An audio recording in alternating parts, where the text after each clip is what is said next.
Structure and Growth Scrutiny panel. Bit of housekeeping. Sorry. What is going on?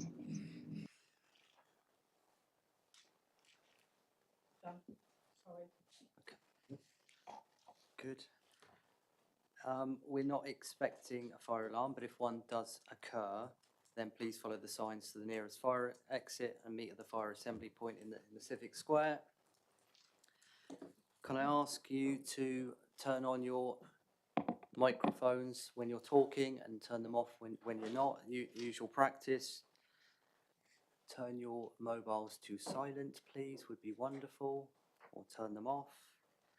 This meeting will be broadcast live, is being broadcast live, and can be watched time and time again on YouTube, so as I'm sure you're all aware.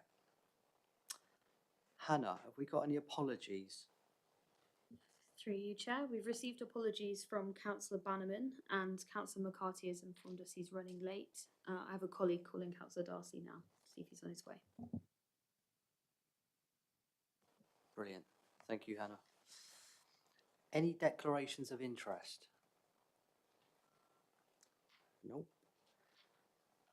Minutes? Are we happy with the minutes from the previous meeting? Everyone seems happy? Okay. Brilliant. Chair's urgent business. Just one thing to say. Well, we had a lovely visit to Tinside. Charlotte, did you enjoy yourself? Very much. Yeah. Any comments on it? I thought it was the second in our series of visits to notable places for the economy across the city. I thought it was really good. It was a smaller group this time, but it was a good visit. Really interesting to see about the commercial long-term viability, but also see what it's doing to Plymouth people, particularly marginalised communities as well. Yeah, brilliant. It's really good to do that day.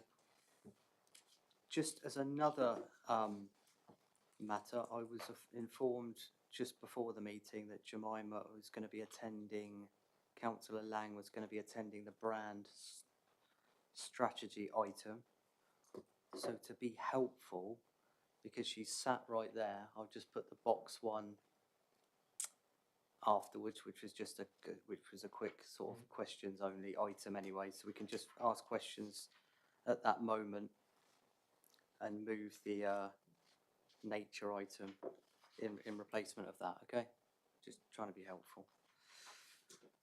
Brilliant. So we're on to our third pillar, which is, well, it's the pillar 2, but it's our third pillar in the sequencing that we're doing it, because we did skills last time. Which is the growth pillar update, economic strategy pillar 2. If Councillor Penberthy can introduce, and we'll go from there, that'll be great. Thank you. Thank you, Chair, and thank you for the opportunity to update on this third pillar of the economic strategy, which is about inclusive growth.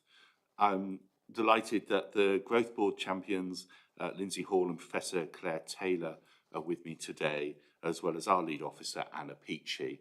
And I do want to say a big thank you right up front, because this isn't a shiny new building pillar. This is a very different approach.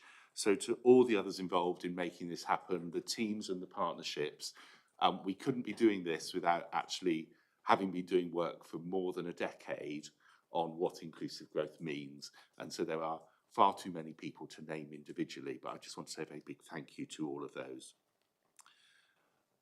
You have all heard about the scale of investment and jobs coming into the city, which is absolutely brilliant.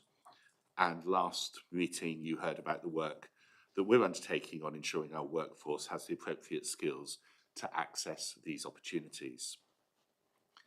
This pillar is about ensuring that no one gets left behind, and that we have good growth, and growth that benefits all of the people in the city, not just some, or doesn't just ship people into the city, forgetting the skills and people we already have here. So we want to ensure that everyone can contribute to the economy as well as benefiting from it.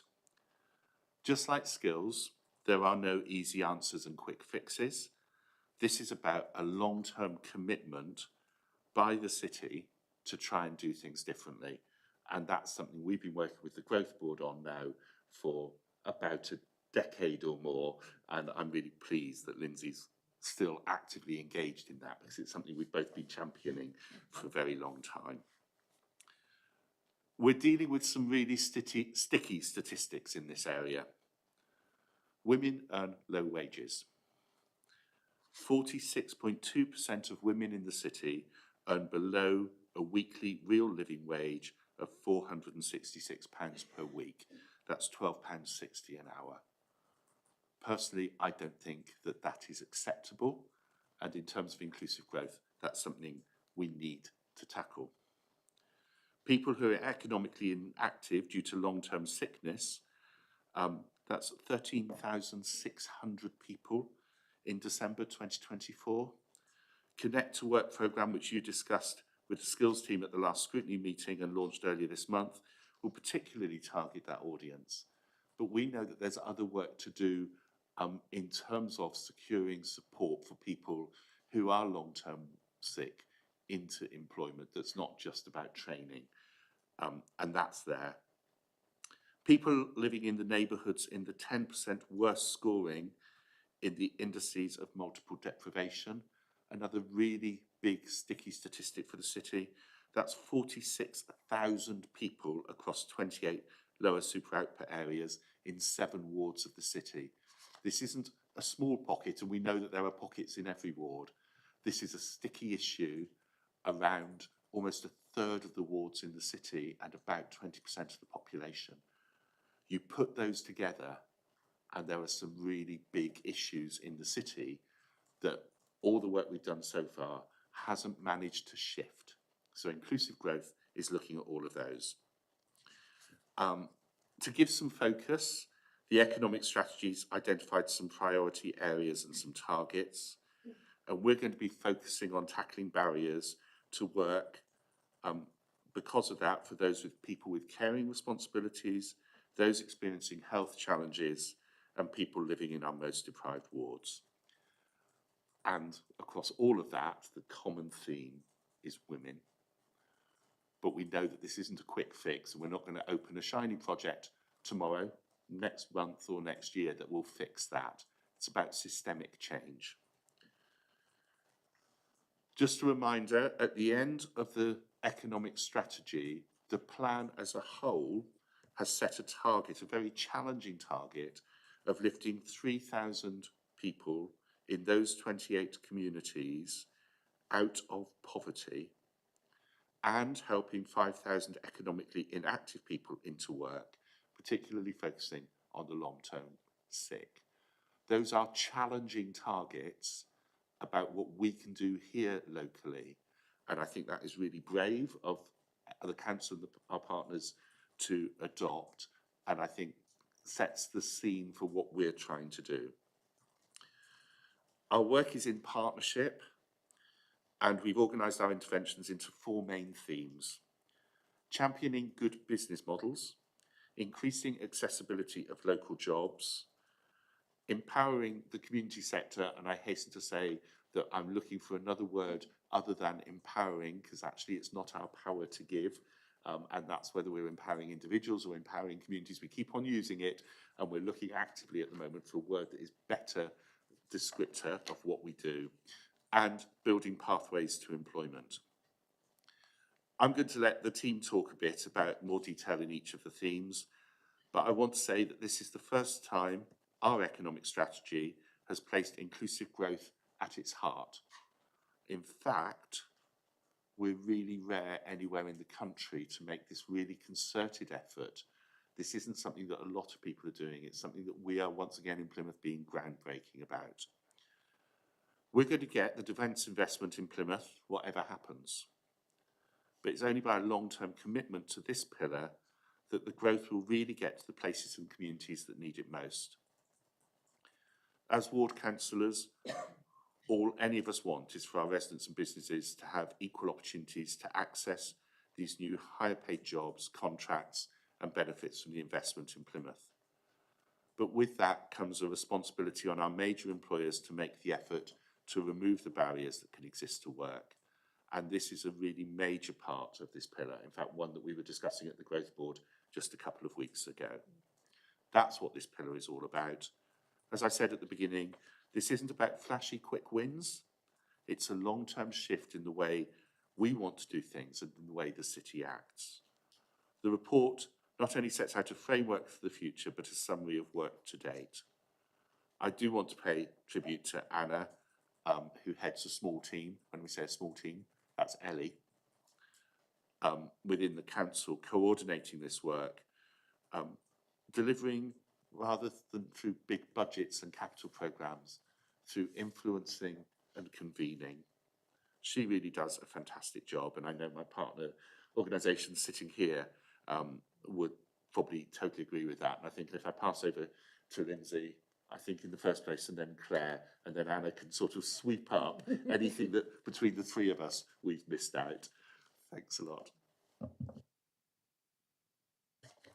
Great, thank you, and thank you for inviting me to come and be at this meeting. It's, as Chris has said, this is a long-term project that we've all been involved in for at least a decade. So it's really great to have got to the point where, as a sort of key pillar of the economic strategy, inclusive growth is right there and right in the heart of the strategy, and with equal value, I suppose, to the other, absolutely key pillars. And that does feel like that's been quite a journey. And to echo what Chris says, this is really nationally significant, and we shouldn't forget that. There are not many places around the country who are as serious as we are about inclusive growth. So the bit I was going to talk to is the key action slide, which we now have up. And so there are a sort of set of things that we are particularly focused on at the moment. You'll all be familiar with the Plymouth Economic Strategy and probably have noticed that in the descriptors there's very handy sort of symbols which show the different focus of a variety of different projects. And most of those are a mix of the different pillars. And that's obviously intentional because big projects need to be looking at a variety of the pillars. So obviously one of our jobs within this sort of pillar is to make sure that we keep an eye on that. And so we've been very grateful of the new reporting system that the council have developed, which is actually enabling us to keep a good eye on, how are all of those projects doing in terms of addressing the different pillars. And I think that's a really important step forward. And those people who know me know I'm not a great spreadsheet person, but I was so delighted to see this spreadsheet because it is one of the problems. How do we make sure that we keep focus on this agenda, in the face of everything else? We are ambitious. I think the whole city is massively ambitious at the moment. And we really think that one of the things that we can do is to become leaders in how social value procurement can actually deliver impact. And social value is one of those terms which has been around for quite a long time, but I think there is quite a lot of general recognition that although the Social Value Act has been important, we are still quite a long way from finding ways of making that legal framework as effective as possible in terms of actually delivering impact.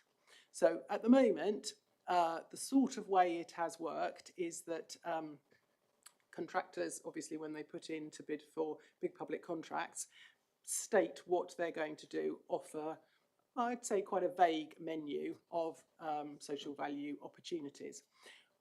Because of the extraordinary investment that is coming into our city, and actually in conversation with key partners, and that includes Babcock and the hospital and others, there's a real appetite to say we should do more.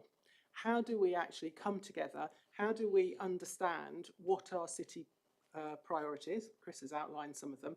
How can we actually start to design some interventions which could be the things that social value contribute to? And that feels to me like an incredible opportunity to actually say we could shift the dial here. We could actually get to the point where that social value procurement isn't a lovely set of nice things, but is actually being focused on some of our real areas of concern. So that is a piece of work which we are beginning to look at. Through the Team Plymouth work, I've ended up being the social value champion, and obviously that's now becoming something that we're all looking at. So that is something that we really want to make sure that we address in the coming, months, years, decades.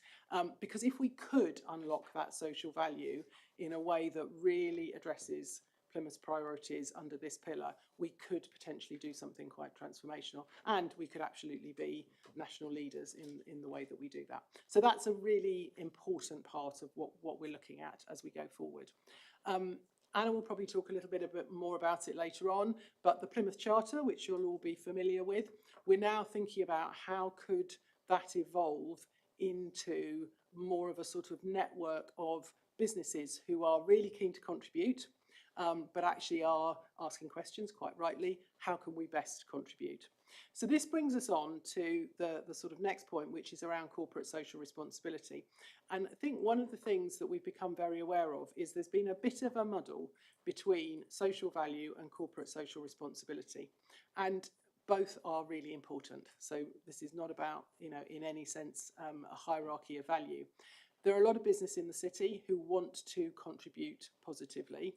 That is their choice. That is corporate social responsibility, and that is really brilliant. And how we can create really effective networks to make sure that the work that they do is as purposeful as possible, really important. That is not the same as a legally framed social value contractual commitment.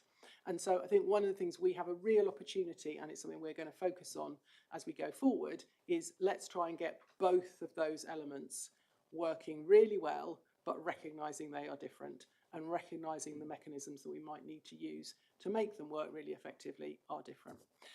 So that sort of takes us through most of the list of key actions, as well as obviously making sure that we deliver on the key inclusive growth lead pillar projects that Chris described, which are, they're outlined in the economic strategy. So it's quite a big programme of work. It's not going to be easy, and it's not going to be easy because, again, as Chris has said, a lot of this it's about how do we bring people together, how do we change some of the ways things work, how do we sort of get everybody to shift the dial, move forward positively, and think a little bit differently, act a little bit differently. But I really do believe that there is A, the will in the city to do that, and B, that between us we have the opportunity. So yeah, I think it's actually a really exciting time. So shall I hand on to Claire? I think that's probably. If we can keep it succinct, that'd be great. I'm aware of time and want to Yeah. get some questions in. Thank you. Thank you. Yeah, I just want to just literally for a couple of minutes, just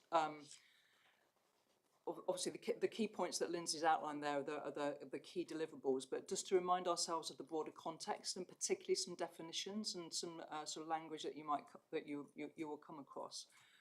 So our definition around inclusive growth is absolutely about enabling everyone to contribute to and benefit from the economy. This is a two-way thing. It's contribution and benefit, and that's really, really important. It has to be equitable, sustainable, and benefit shared fairly. But this idea around intersectionality with these broader areas is really, really important. And I just want to very, very quickly go through some of these things. Social mobility is a term that we bandy around quite a lot. It's probably understood in slightly different ways by different people. Let's not narrow our definition of social mobility for us here in Plymouth. This is not just about elite education and professional pathways. This is about allowing us to enable those within our communities from lower socioeconomic backgrounds to secure the next level of high quality education and employment opportunity that is relevant for them. So that whole piece of work around being very sensitive to the needs of those individuals within their communities, within their context is really, really important. The idea of removing barriers to engagement is incredibly important, in particular in terms of those who identify with protected characteristics, which we have there on the list there. And also this idea around a multi-generational early years to lifelong learning approach. As Lindsay said, this is a big, ambitious programme, and Chris said this as well. This is a long game. This isn't something to be fixed overnight. this is something for us to embrace over the next 10, 20, 30, 50, 100 years. And we have to secure and develop that immediate talent pipeline going through as well. This is about very clear progression opportunities alongside those that work with business and innovation, particularly in relation to social value. And also to ensure that we are taking that systems approach. And this is why the overlap with the work with Team Plymouth, I think is going to be incredibly important and a really important lever in terms of that, the business and innovation part in particular, but also the skills part. There is overlap there, which myself and other colleagues are also involved in. So that's all I wanted to say, just to kind of remind ourselves of the situation of that kind of slightly bigger picture and some of the sort of language and definitions that we're working with. Thank you.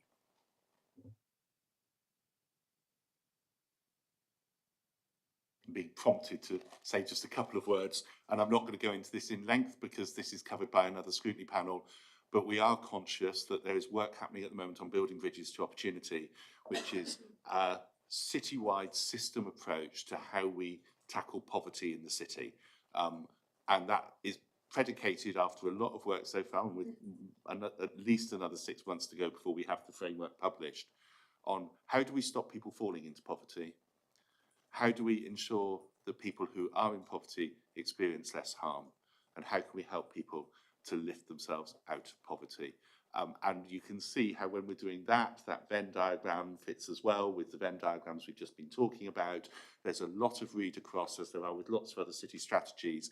What we're trying to do at the moment is join all of this up so that we get maximum bang for the bucks on everything, and where we don't have things not being accounted for, not projects and programs not aligning, whether those are ours, our partners, community groups or anything else, but actually as we as a city can make this all work. So there's a whole load of stuff we're doing about joining this up with lots of other bits. That does take a bit of time, but I think it's really important to say this isn't a standalone bit of work. This is about how we integrate into other things that are going on, and we just wanted to give you that context of some of the other stuff that's happening around at the moment, and that's more than just building bridges, but it was just to give you a sense. Brilliant, thank you. Any questions? Councillor McLean. Thank you, Chair, and thank you for the report. I was kind of thinking around 13,600 long-term sick, how this impacts women, and that the inclusive growth. Sorry, I'm trying to find the question. I have been thinking about how can we be innovative as a council in addressing some of these issues within our own workforce. We know that long-term sick is something that also impacts council employees quite significantly. And was wondering whether we had any thoughts around implementing a 4-day working week, which has been shown to have really positive impacts in terms of gender equality, improving physical and mental health, and having no negative impact in terms of productivity, and whether some of those principles might help address some of the shortfalls we've been looking into. I think actually they're different but related. The figure we've got there aren't people long-term sick in work. They're people who are economically inactive because of long-term sickness. And I think that's a very different thing. That's people sitting in communities dependent on benefits to try and make their lives barely livable. And I think that's where our key focus here is. And as part of that, we know a lot of those are women, and we know that a lot of them are living in our areas of greatest deprivation. And so to help inform that piece of work, we're actually taking a breath before we jump in with solutions. And we have funded through our work with community builders and appreciative inquiry, someone who's going to be working with Action for Children based at Manor Street and Green Arc family centres, so in Devonport and Stonehouse, to work with women who are in that environment to identify what it is that from their perspectives are stopping them doing things, so that we actually begin not by saying here's the solution for training, here's what employers need to do, but let's understand the lived experience and let's work forward. I think if you want to talk then about what the council does, that's a different bit. And yes, I think the council needs to look at those things, but that's actually something to be addressed through HR type things. It's not what we're trying to do in this programme. What we're trying to do is reach those people who are economically inactive and saying, actually, how can we support you into work that's appropriate for you? How can we give you the skills and development you need? So I think there are two different things that are related, but our focus is less on those in work who are long-term sick, but those who are long-term sick and are out of work and effectively for too long been written out of the employment base. So what can we do to empower those people? And I've used the word there, empowering, really sensitively, because it's people who feel they have no power because they don't feel they have the volition, the choice, the agency to be able to do things. And that's where I think our innovation is going to come in this field. I think you might want to talk to Sudan about employment practices, which she and Chris Squires would be the right people to ask on that, not us as a panel on inclusive growth. If we can keep them succinct if we can. I'm just conscious of the meeting. I mean, Laura asked about a 4-day week and it kind of went off. Maybe, are you happy with that answer? I think my point was around creating inclusive working practices that might help show to other employers in the city what is possible. And I do appreciate your point, Chris. And I respect your answer. Yeah. Councillor Allen. Thank you, Chair. Again, like Councillor McClay said, that is quite a large number of people that are out of work claiming benefits. I just wonder if there's a role for some really constructive work with the local trade unions here on things like tackling employment practices such as ending 0-hour contracts, fire and rehire. I know there are reforms in the pipeline at government level, but actually I think there is a role for actually tackling this with local employers on the ground here in Plymouth. I do wonder how many of those people are finding it difficult to work, either because of really draconian sick absence policies, lack of reasonable adjustments and access to occupational health. And therefore, I think that will be quite a constructive piece of work to do. I just wonder if that's something that could be considered. It's actually a discussion I had with the chair of the Federation of Small Businesses at the Growth Board. What businesses are conscious of at the moment is there's lots of demands being made of them and the economic environment is difficult for a lot of them. What they've asked for is that we don't pile a lot of extra stuff on them at the moment, which is sort of understandable because we are asking to do things without actually having proven the business case. Now, we know that there are some employers in the city who are beginning to move and work in different ways. What we need to be able to do is work with employers for them to be able to sell to other employers the reasons that this works in business, so that actually employers are hearing from employers, not from public sector people and academics and community groups about why this matters, but actually this is why it matters from an employment perspective. So we are already beginning to identify some of those employers in the city. Actually, what's currently the charter, the impact network, there's a whole load of employers wanting to play ball there to celebrate that. Now, that will mean that we'll be identifying employers that have worked with trade unions. We'll be looking at some of those things. The other bit is to make sure that we're offering employers solutions in the bit, which is why the link to skills, the link to what people's lived experiences is, what we do to give them the supply chain they need of people and skills for their businesses to thrive. So I think that's part of the longer term objective, and we will be doing it, but we do want to make sure we're not alienating the employers. We need to do it in the process. So that close work with the Growth Board, I think, was something that I guaranteed to the Growth Board that we would work with businesses to showcase. Keep fire in there, Alan, Councillor Allen. We're trying to get the quick exchanges. Sorry, just to make the point, when I said trade unions, that wasn't referring to academics necessarily. The trade unions are the workforce and often already have existing recognition agreements and really constructive employer-employee relationships. And I just think that is really something that could be built on here. Could I just come in? I think you're absolutely right. And I think one of the interesting things, which is very evident when you talk to businesses, is so many businesses in the city want to do positive things. You know, that's the sort of corporate social responsibility agenda. And sometimes, very inadvertently, they actually do things which sort of create harm, and they are very aware of that. And so quite a lot of this is about much better communication.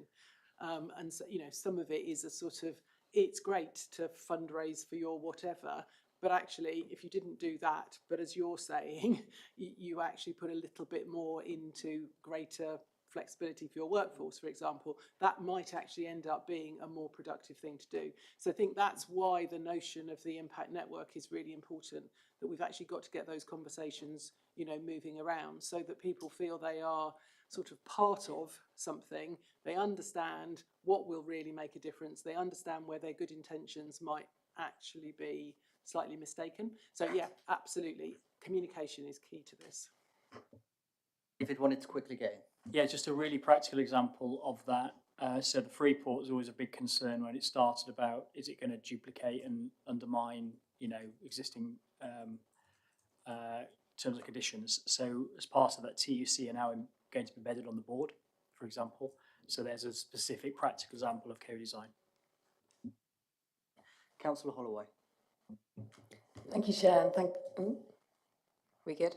And thank you particularly to Lindsay and Claire for coming in. It really is appreciated because you do so much for our city, and to get your time here is really appreciated. I've got a few, I've been told by Steve, the Chair, to make these quick fire questions.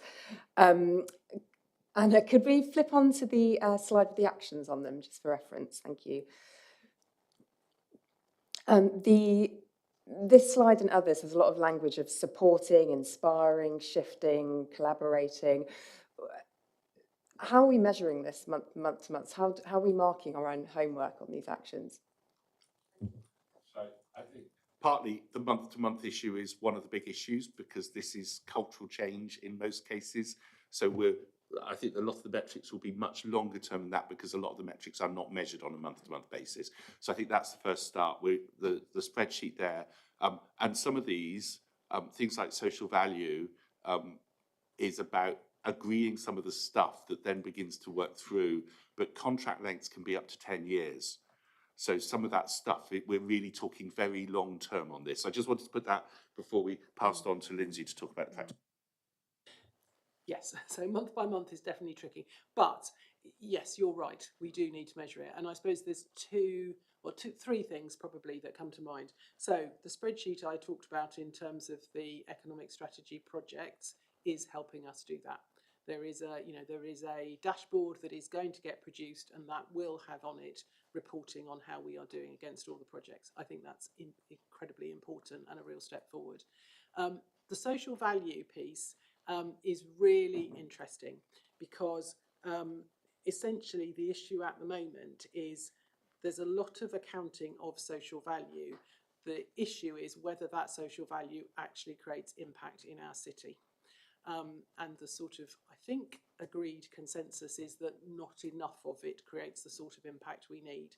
So the sort of framework we're looking at is to try and, definitely in the next couple of years, to create a small number of pilot projects where we really try and work through how do we make sure that we get, the ability to move from this is the impact we're trying to create, this is how we're going to do it, are we actually shifting the dial?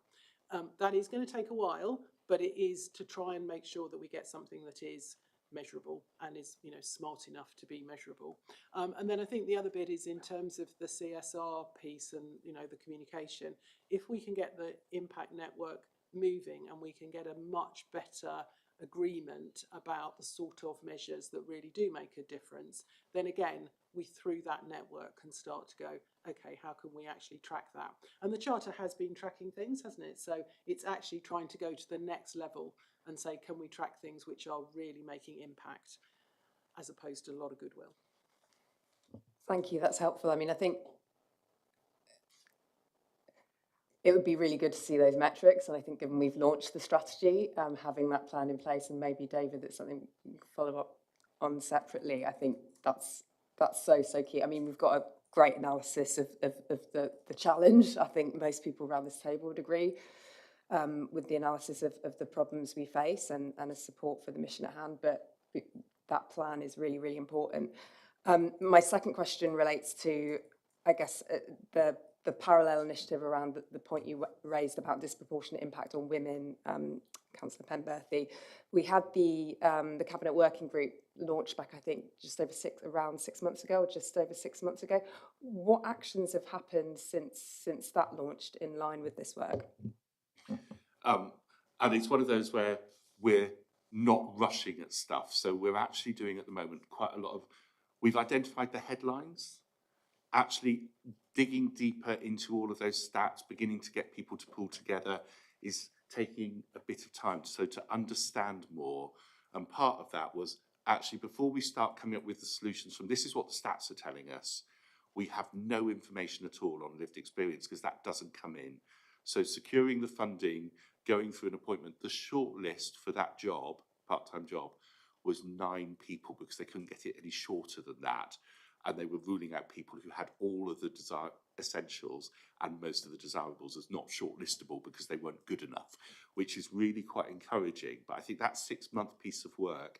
So we asked for deep diving, but we also said we need to get more work of lived experience. We've had lots of conversations. There's lots of groups wanting to talk about it, but we want to know what it is we're trying to change culturally for women who have the lived experience, rather than telling women who have the lived experience that these are the solutions on their skills and employment options.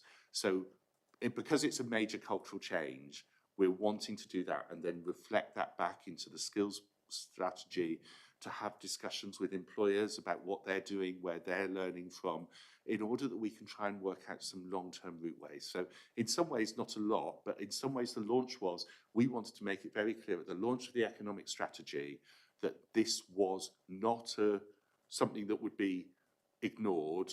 We were going to face this on full and centre. And so rather than convening for the sake of it, we're actually going to reconvene as we get some input from that new staff member. So take it really seriously, but not just having meetings for meeting's sake, but actually securing funding and getting that employment in is, I think, a really good first start. And Action for Children are bowled away by where this is potentially leading them as well. If I may say a quick comment, and then I know there are other questions. Thanks for your answers. I think, again, it's given the time that's passed since the overall strategy launch, I'd really welcome seeing those sort of harder metrics around some of this stuff and seeing what, how do we know we're doing what we set out to do? And it's, more than meetings, I think, is the sort of bit of feedback. Hannah wants to come in. Thank you. I just wanted to add to that. So we've been monitoring a lot of the metrics since about 2021, and we've got into deeper and deeper detail with that. So things like in-work benefits and out-of-work benefits, we monitor on a quarterly basis as they're produced and they go into the economic dashboard. And then wage data comes out annually. The indices of multiple deprivation comes out every 5 years, but we can see what happens within each of those lower super output areas on a slightly more regular basis. And what that has enabled us to do, and particularly with the women's data over these last 6 months, is to ask different questions and make fewer assumptions about Plymouth based on national reports and get much more into the detail about what we think the issues are around employment and accessibility issues in Plymouth. So I don't think, perhaps, we could have been better on communications, like you say, and wanting to be seen to move things on, but the partnerships and the joining up that's happened around those issues and making sure that we're not making, I suppose, lazy assumptions based on national data is really what we want to do.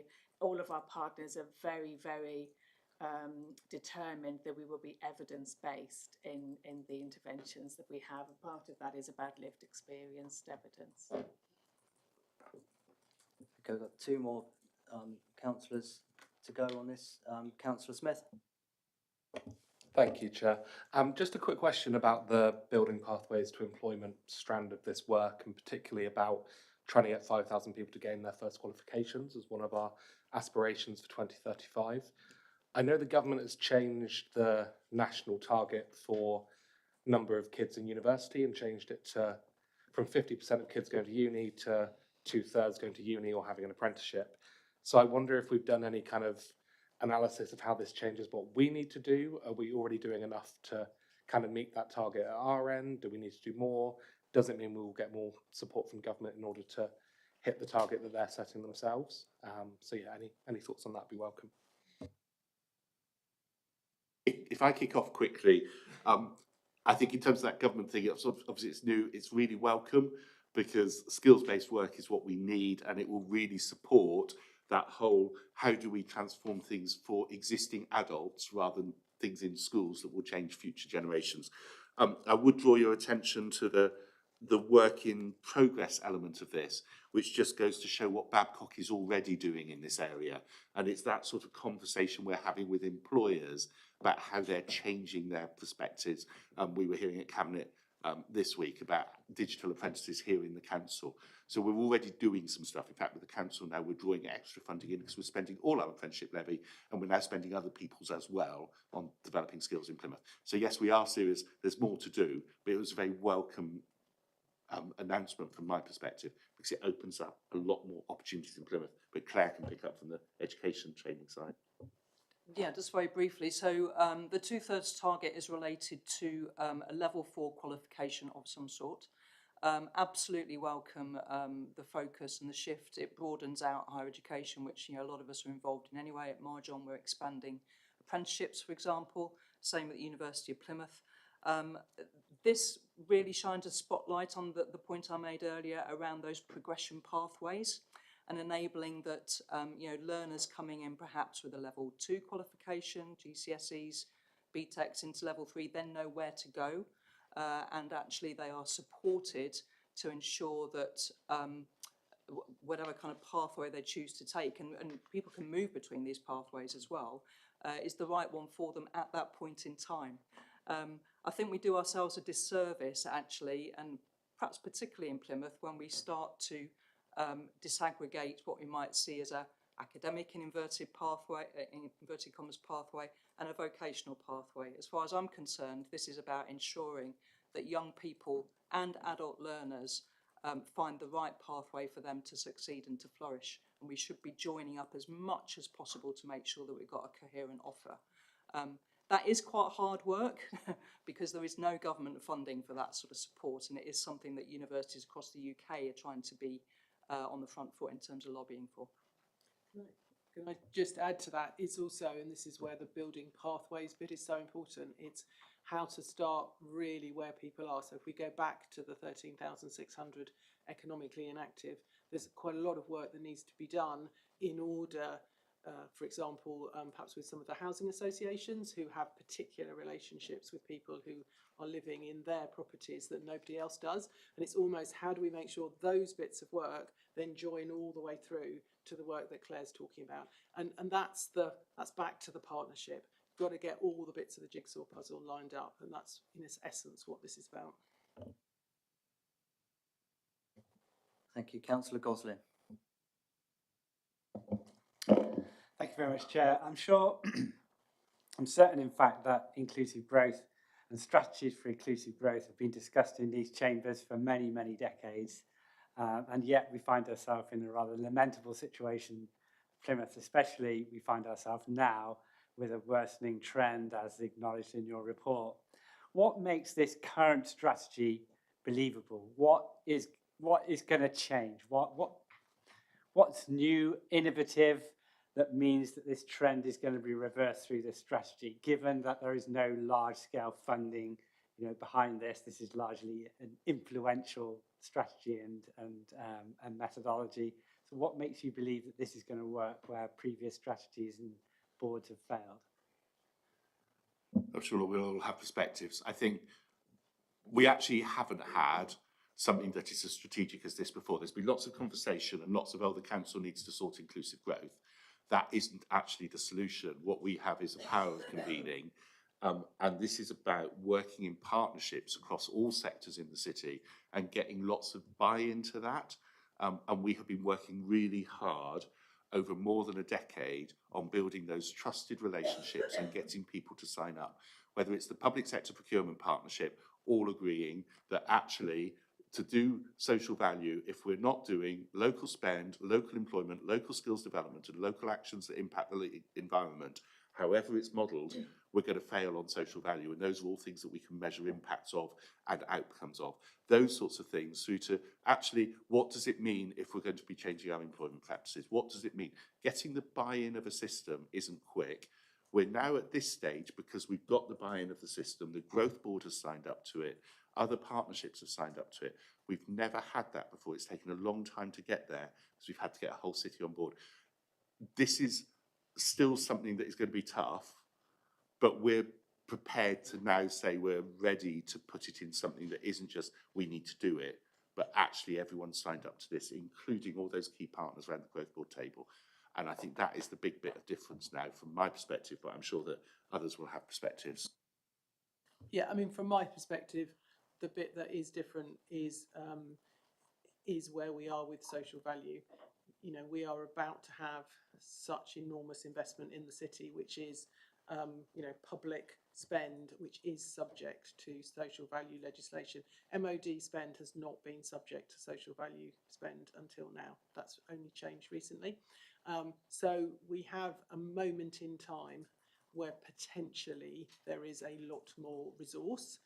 How we manage that, and particularly how we get that targeted on the things where we need impact, is the switch of the dial. But you know, the civic agreement, you know, between Babcock and you know, the other key partners is very significant. Everybody is saying we need to do this now. So I do think that we have an opportunity we haven't had before, and it is tough. There is no doubt about it. These are really tough metrics. I suppose, you know, it's one of those interesting things. You know, even when you look at what's going on across the country, you know, this is an agenda which is tough everywhere. Actually, inclusive growth in somewhere like London is worse than we are.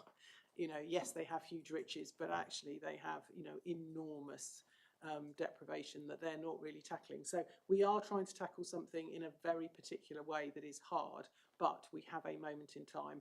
And because we are maybe the size we are, and actually we can get everybody into the conversation, it does feel like we have a better chance than we've ever had. Real quick, and Anna and Claire want to get in. Very short point. I just wanted to clarify that our statistics aren't showing a worsening position in Plymouth. They're showing a stubborn inequality. So those 3 target audiences just haven't changed very much, particularly relative to national targets. So we're calling them stubborn inequality and sticky statistics. And what we're trying to get to the bottom of is what is it that makes Plymouth's economy slightly different than other places that might be contributing to that in terms of accessibility of jobs, accessibility of skills development. So I just wanted to make that clear. And what has changed is that the economic strategy has produced these 2035 aspirations and the clarity on those 3 target audiences. And that is where we're seeing a coalescing of focus from partners, different business networks, the large employers through the civic engagement agreement. That's completely new over the last 12 months. The National Industrial Strategy mentions inclusive growth only twice in the whole of that huge document. The groundwork that's been done over many years here to actually get inclusive growth embedded within the Plymouth growth strategy is incredibly important, as is identifying these targets, which are hard targets. But part of our job as well, certainly myself and Lindsay, is to actually hold our colleagues on the board to account in terms of the other projects where inclusive growth is a strand within it. And part of the work will also be actually looking people in the eye and saying, okay, you know, how is your project going to contribute to us achieving these targets? That's what's different. Thank you, Councillor. Are you Super coming in? quick, You're coming but in I at the end. should do this. I need to declare a personal interest. I'm an employee of a trade union. Yeah, thank you. That's on record. That's great. Just to finish, I am conscious of the public, and when I say I had a meeting today, and we talked about inclusive growth, How could I quickly explain it to them? Just because, you know, people like to get their heads around it. Just succinctly, how you would explain it to me. Succinctly. We have heard of effectively billions of pounds of investment coming into Plymouth over the next decades. We want to make sure that everyone in Plymouth benefits, not just those who are well educated and well off. So this is for everyone, not just for the few. Is that okay? Are you happy with that? For the many, not the few. Yeah, I mean, the other phrase we often use is good growth. You know, that it is exactly what Chris is saying. It benefits everyone. It's good growth because it benefits everyone. Brilliant. Sometimes I just like to bring things back because it's quite a jargonated situation we're in. I understand we're dealing with the economics and the city and etc. Guys, really appreciate your time today. That's been great. We'll move on to the next segment. Thank you.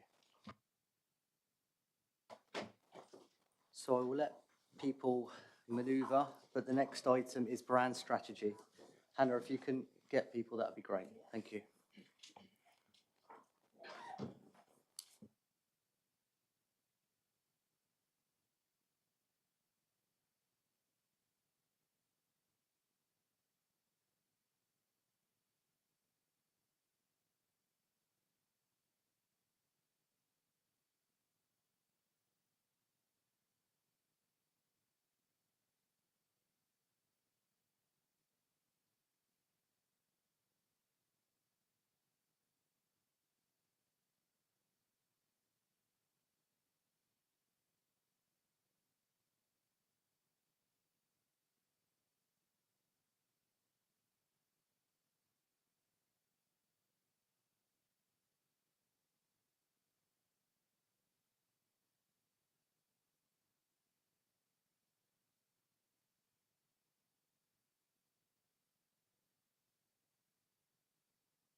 Okay.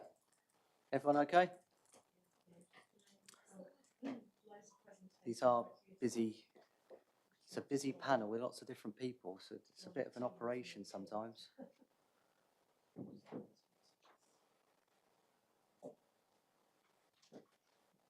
Shall we? Are we okay to kick off proceedings? Just bringing up her presentation. But I assume the leader's going to set us off on this one, or is somebody? Yes, indeed, Chair, I will do that. Do you want me to start now? Yes, please, Councillor Evans. Thank you. It's quite exciting, this. Ever since I've been involved in politics, there's been a recognition that we need to better market the city. We've had a number of goes, haven't we? We don't have to worry about the delivery or the projects. We've so many opportunities and an incredible pipeline of investment. But all we need to do now is to sell it. And we have momentum. I was telling a group of over 100 construction businesses this morning about the opportunities in the city. And in fact, Homes England were there to talk about how there's a lot of people talking about Plymouth in very complimentary terms in London right now. And that's great because, you know, we've moved mountains in the last 10 years, raising Plymouth's profile nationally and internationally. The setting up of Destination Plymouth, the adoption of the Ocean City brand, Mayflower 400, the opening of the box, our Freeport, and of course lately the announcements around the defence deal and new towns. Now, Plymouth's on the cusp of transformational change. We've mentioned this before once or twice, £4.4 billion being spent in the dockyard, Homes England supporting 10,000 homes and the new towns announcement week before last. Now, over the next 10 years, we need to attract into the city 25,000 people to fill the jobs that are being created. And if we can't attract people in, that's going to be problematical. Yes, we've got plans to grow our own, and that's absolutely vital, but there will be a need to attract people into the city too. And we must position Plymouth as an attractive place for people to live, to work, and to visit and to invest. Now, recent international research by Bloom Consulting showed that perception affects 86% of willingness to live, work, or invest or visit in a destination or place. The same report showed that if a city improves perceptions by 1 decimal point, it would equal a 15% increase in tourism, 21% talent attraction, and 17.5% in foreign direct investment. So a little moves a lot. Now, after Mayflower 400, which was about raising the profile of the city globally, the council asked Destination Plymouth to look at Britain's Ocean City brand and turbocharge it. The challenge was how we can not only tell the amazing stories of the city across the UK and beyond, but also there was an internal job to engage residents and to drive pride. Destination Plymouth brought together hundreds of organisations in what I think is one of the biggest ever engagement exercises. 2,000 hours of meetings with local communities, with partners and organisations. 250 responses from a public open session in Drake Circus, 100 survey responses from all over the UK, and 100 conversations with local people in the street and through workshops. So don't be in any doubt that what has happened here and what this project is all about has got a lot of support. We've worked with the very best consultants in the world, including DNCO. They have, by the way, rebranded San Francisco. You've heard of San Francisco, right? It's a big place in America.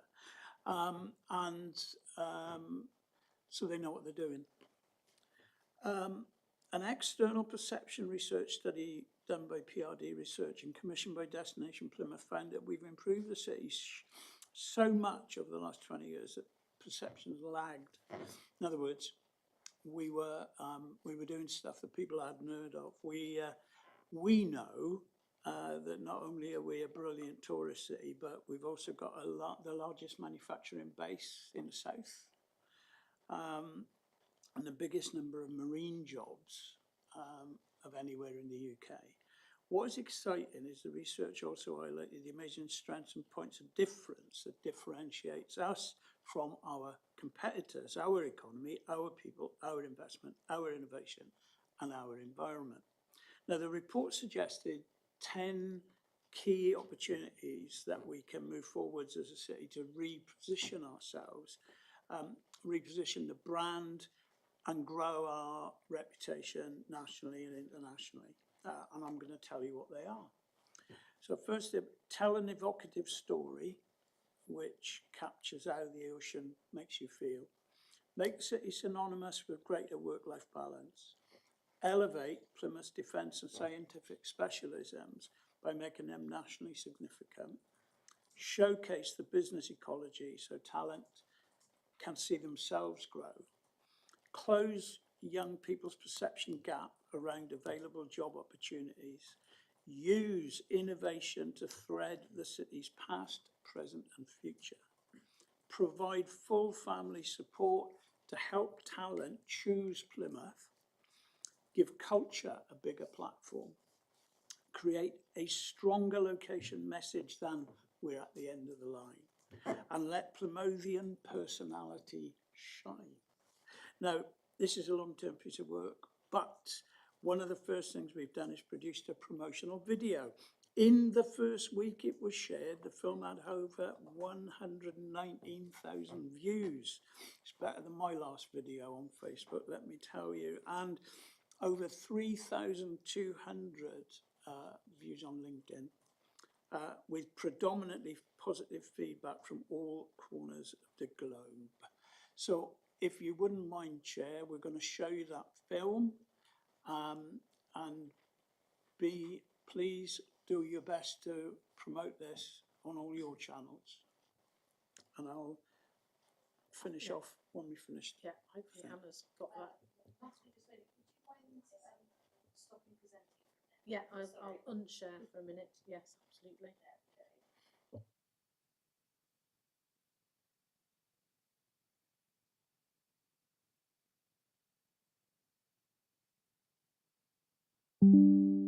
The rugged,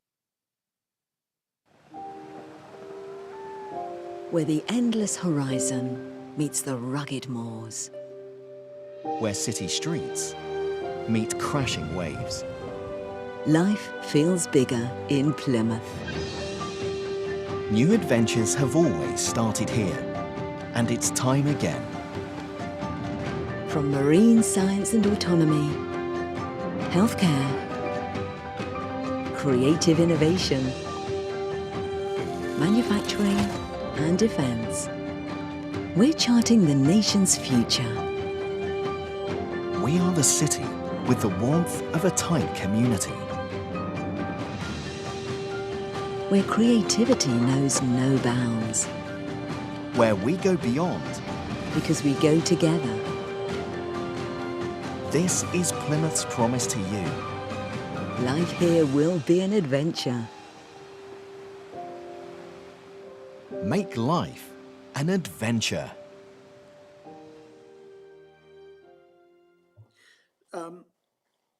And I've said so many times recently, and I said it again this morning, that we have a moment in Plymouth to realise our potential once and for all. Not only do we have an amazing product to sell, but we now have the perfect toolkit to sell it. So this is a world-class piece of work we've got here. Got to recognise that. And I know turn to Jemima and Amanda to tell you more about the detail. Shall I go, Chair?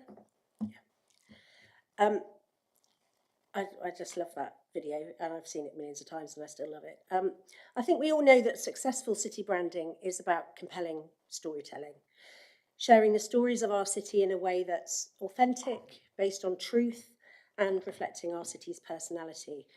As Tudor's outlined, and we all know, Plymouth is experiencing an exciting period of change and growth, and everybody in our city has a role to play in shaping its future.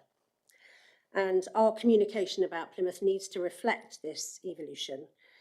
Over the past 18 months, we've actively listened to and discussed with local communities, partners and businesses to understand what truly matters to the people here and what makes our city such an amazing place to live, to work and to visit. And I want to just share a list of just some of those businesses and partners who've been involved in this branding process.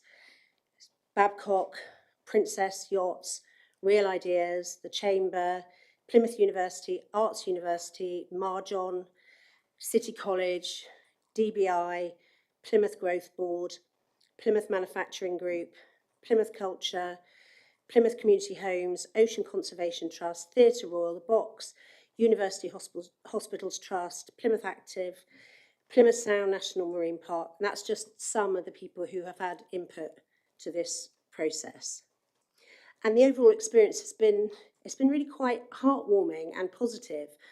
And since the work has been first shared publicly back in July, there's been a huge number of positive responses locally, nationally and internationally. This engagement process has helped us identify 3 core values that underpin all our actions and capture what I think is the unique personality that makes Plymouth the truly outstanding place that it is. That we go boldly. Plymouth has never been one to follow the flock. We dare to do things differently and we dare to do things first. We go together. The legacy of our naval city lives on. We lift each other up and we work as one crew and we go far. And that means the impact of our work in Plymouth reaches across the globe and we realise ambition for what we can all achieve together. So we've really listened to our communities to capture the city's personality, and what came out of that was a number of headlines. Friendly. We've always been known as a friendly city. We reach out, we make conversation, and we always bring people on board. We're adventurous, fueled by half a millennium of remarkable voyages. We remain ever curious. We ask questions, we take risks, and take the path that others have not. We're confident. To convince people to choose Plymouth, we must first be proud of our city. With self-belief, we can show the world what our city has to offer. We need a positive story and sentiments that override negative perceptions of the city, and our messaging needs to reflect this and provide a more contemporary narrative which the city can use to ripple outwards and create a positive shift. We're an innovative city. We have huge opportunities for career growth. We really are a lifestyle location. Creativity is all around, and we have an empowering community. So, as Tudor said, we worked with a world-class creative team at DNCO and our key stakeholders and our local community to create these new narratives for the city to reflect the strengths and opportunities that I highlighted above. So it's all been set with within an overarching strapline of make life an adventure.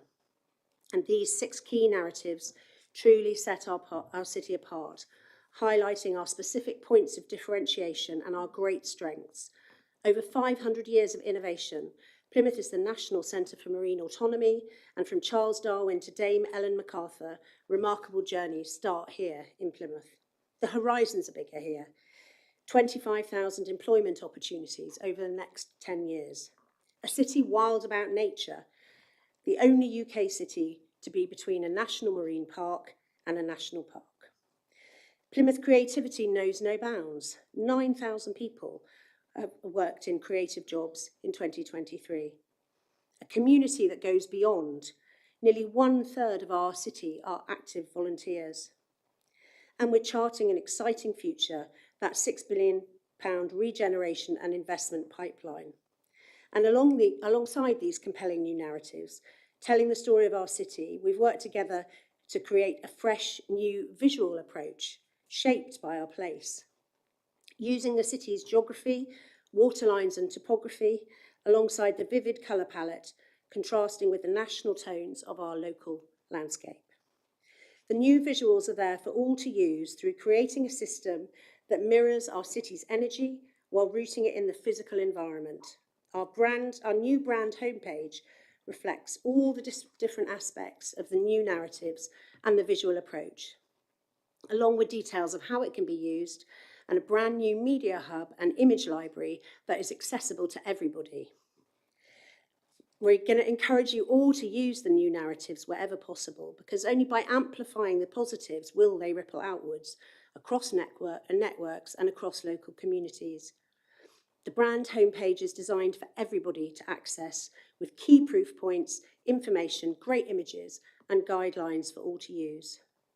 The work we've completed over the past 2 years will support the emerging new Team Plymouth work, the homes growth required through the new Towns deal, and the local economic strategy. But most importantly, it will support businesses such as Princess Yachts, Babcock, and many others to attract the right people to choose to live in our city over time. The work has only just begun, and we all need to act as advocates for our city brand, using positive messaging wherever possible. But we also need to work closely with our communities to make sure that they really understand why this is important to them as well, and how they will benefit over time, and why they should be proud of their city. So I want to thank our funding partners, Princess Yachts, Babcock, University of Plymouth and the Box, along with the UK Shared Prosperity Grant funding administered through Plymouth City Council. They have provided the funds to enable this process to happen. Thank you, Chair.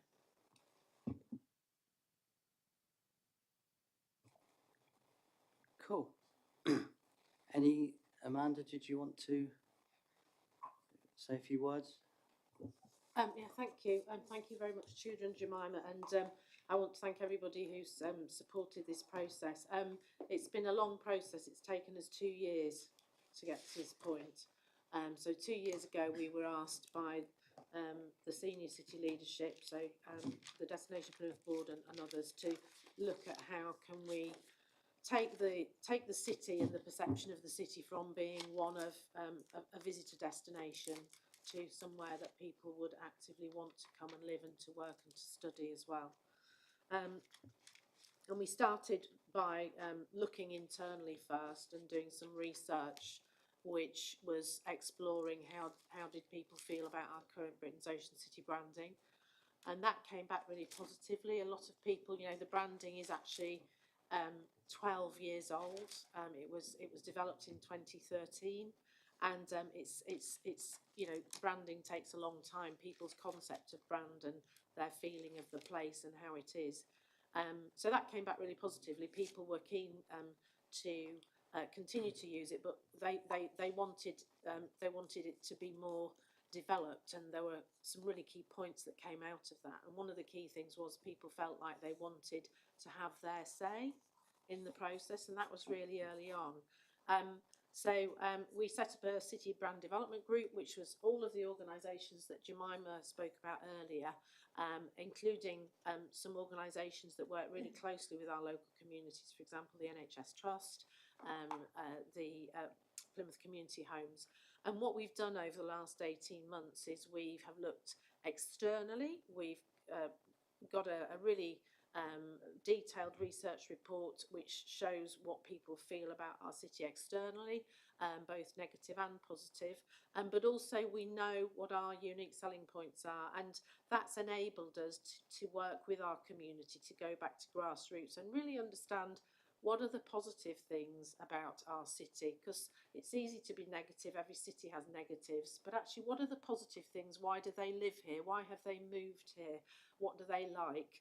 And we hope that we've captured that in those narratives, and we've worked with multiple partners and organisations and our local communities to shape those narratives into something that we hope represents our amazing city.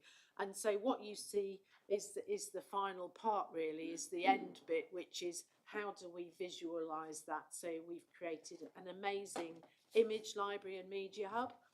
If you haven't accessed it, please do. It's open for everybody to use. It's got some fantastic shots of our city for everybody to share.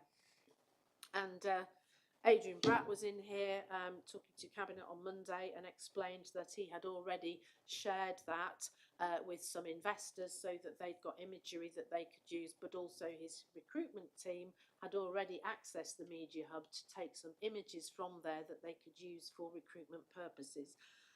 We were talking to Citybus this morning. They have already used our brand home site. They are pitching currently for another bus company in another part of the country. They have pulled off facts, information, details and images from our brand home site to support that pitch. So we've created a tool with things in there that people can feel like they can use, they can access and they can own. And the success of this will be how many people start to use that going forwards, because only by sharing the positive messaging and amplifying it outwards through all of our organisations and communities in the city can we change those perceptions from where they are today. So that's all I sort of have to say, but hopefully that gives you a bit more insight into the amount of time and effort we've put into the process. Thank you, Chair. Councillor Rainsford. Thank you, Chair. And can I just say how lovely it was to read a report with such positivity running right the way through it. And congratulations to the team who produced it. I'm assuming that the 6 subsections are designed to be used individually with the overarching message by organisations, and they can pick and choose accordingly. My question really is actually more about how this is being disseminated, because we know about the big boys in the city, big girls in the city, you know, Princess Yachts and Babcock. How are we monitoring what small and medium-sized businesses are doing with this information when they get it? Are we happy that firms like Babcock are passing it down their supply chain? And particularly some of the hospitality sector, some of the hotels. I mean, this could be used as a great selling tool. I'm very interested in how you're going to monitor how it's being used and what the results are. That's a great question, thank you. So you're absolutely right, and this sort of thing will take time. So to start off with, for example, we're at Devon Business Show today. We've been engaging with our local business community there. The Chamber have been fantastically supportive, and actually we have a live webinar on the 27th of October, which we're inviting any business or organisation in the city to come and hear the process and the story, and to understand the background behind it and how they can use it. But the hard work does start now, because we will start going back through that engagement process and going back to all of those people who were involved to say, okay, well, you said, you shared, you gave, and this is what we've produced, and this is how you can use it. But we need everybody's help. You know, this is an ask really for everybody, because you're absolutely right. There are lots of communities, you know, we can't reach everybody all of the time. So everybody needs to become an ambassador and an advocate for the positive strengths of our city, and not be afraid to shout about those positive strengths. In the brand toolkit, there are a whole range of proof points in that toolkit that you can use, which is hard evidence. For example, you know, we're the National Centre for Marine Autonomy, and we were having a conversation with some of the people from there this morning at the business show, and we were talking about the headline of over 500 years of innovation. That's a great headline, isn't it, if you're in marine autonomy, because not only are you talking about the future, but we've got this fantastic heritage. We're a heritage city, and we've got this amazing storyline that runs through. So we were talking about subsets of those conversations and how we change them and develop them for the correct audiences. So yes, it will take time. Everybody needs to play their part. We're going to go back out and start to engage again, and revisit that. And over time, we hope that it will start to embed itself. We've been having conversations with the education team to talk about, okay, how do we talk to our young people in the city and say to them, actually, there's some really great stuff here, some cool stuff here. How do we get them to believe that? So we've still got lots of work to do. Just to answer your question, because I know you've said it, but what you designed in was as a system that wasn't kind of municipally owned. So it's not, you know, there's not a gatekeeper. So actually it's an open source approach. So that, I think that's the genius of it, is that you want people to take the stories, innovate and play for them. And we saw it with British Ocean City, didn't we? We saw British Ocean City barbers and British Ocean City printers, you know, so people wanted to do that, but they didn't have a toolkit that they could use. So that's what I think Amanda has done. The genius of it is that she's co-designed it with the community, with the advocacy here you've seen. So you've created a product that actually is already out there being disseminated and owned. And we can go through them if you're interested, but the early adoption, often there's a lag with this work. You do it and then there's a gap. That's not happening. So, you know, it's, you know, Babcock use it for their recruitment. It's going to be on hoarding panels in the next few, you know, it's there. And you'll have, hopefully you've already seen it around and about. And it's just, there's no pushback, there's no kickback. The community's just going, it's authentic, it's real. So I think your test is a really good one, which is just making sure that adoption from the non-usual suspects follows through. It's a really good challenge. But I think the design you've done is super clever to have that open source approach. I mean, to the point where Babcock said, because they've part funded this, you know, it's been funded, you know, predominantly externally, and they said, oh, when can we use it? Can we use it for our Devonport Open Days? Because we've got 10,000 people going through the dockyard. How can we give them positive messaging about the opportunities in the city? And they just ran with it. And we went, well, yeah, okay, fine, you know, it's ready to go.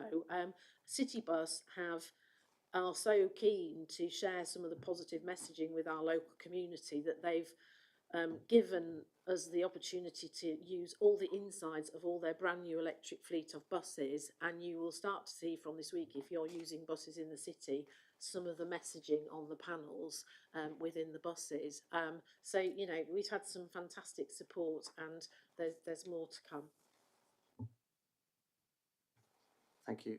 Thank you for the presentation and introductions. The partners you're saying are all really happy with the logo design and etc.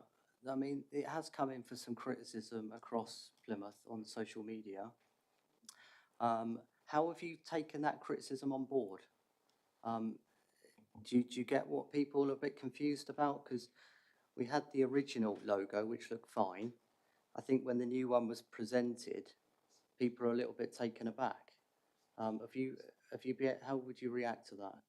Can I start? Because I have been involved in this process, but not in it. So I've been at the Destination Plymouth board and supporting it. But if I can give you a perspective from my personal perspective, as someone who's been alongside it, I thought the reaction on social media was largely positive, Steve. That was my opinion. I certainly read it in the papers. There was the odd person.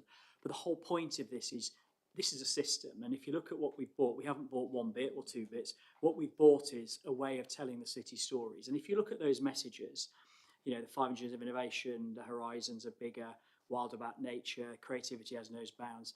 You know, what underpins that is the most in-depth, high-quality research by some of the national, the best people in the world, frankly. So, I mean, the whole point is that this is an iteration. So Plymouth, the genius of Britain's Ocean City, I can't remember exactly how long that ago, but it was 12 years. 12 years ago.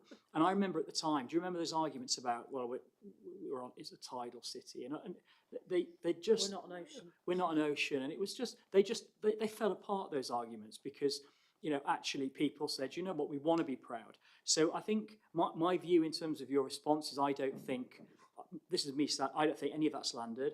I think I've never seen such a universally positive position. That's my opinion. I go around the bazaars a lot and speak to people. I've not had one bit of negativity, apart from, I think it's fair to say, some of the usual suspects where whatever it was, they'd be negative about it. That's my honest opinion. And I'm saying that as someone who's not actually advocating for the work. I'm doing it on behalf of others because the passion and effort they've given to it. So my personal view is that I've never seen a piece of work land with such positivity, such optimism. And the reason is really simple, because it's true. And when you look at those statements, that's the differential. It's true. We are charting an exciting future. So my answer to your question is have confidence, be brave, and let's just realise this opportunity. And I'm saying that with real heart because I believe it. And if I didn't believe it, I couldn't say it. And I think the last thing any of us should do is lose our confidence at the most exciting time for the city. And if we can't be positive about it here, then I think we're in trouble. So my answer to that is just hold your head high and be confident because it's true. That'd be my view. I appreciate what you're saying, David. There's a lot of work that's gone into it. There's a lot of money that's gone into it. £50,000. Your opinion is your opinion. We've all got different opinions. My opinion, and which is replicated by a lot of other people, is we had the original Plymouth Ocean City brand. We're presented with the new one, which I think is worse. I think a lot of people think it's worse, and they're confused where the money's gone. Were there any other logos or suggestions made? How was the sieving process? Were there 5 or 6 other options? Well, I think that the first thing to say is I think the value for money on this is extraordinary. I think to spend £50,000 to do some international research with partners over a long period of time, funded by shared prosperity. So my opinion is the value for money is really strong. And we're not buying one bit of this brand, we're buying the whole. We're buying the engagement, the research, the proposition, the toolkit. So it's a really difficult thing, isn't it? Because when you get into subjective spaces, there's only 2 ways you can do it, which is one person makes a decision, you have a committee to do it, or you trust your experts and have really strong governance with people, and that's what the team have done. So I sat alongside that process, and I've been in so many, and it was one of the best processes I've ever seen in terms of the governance, the management, the procurement. And the reason it was done that way, Steve, is because it had to be true, it had to be authentic. So I understand there's an element of subjectivity to it, but the most important of this is those 6 statements about what we are, how we talk about ourselves.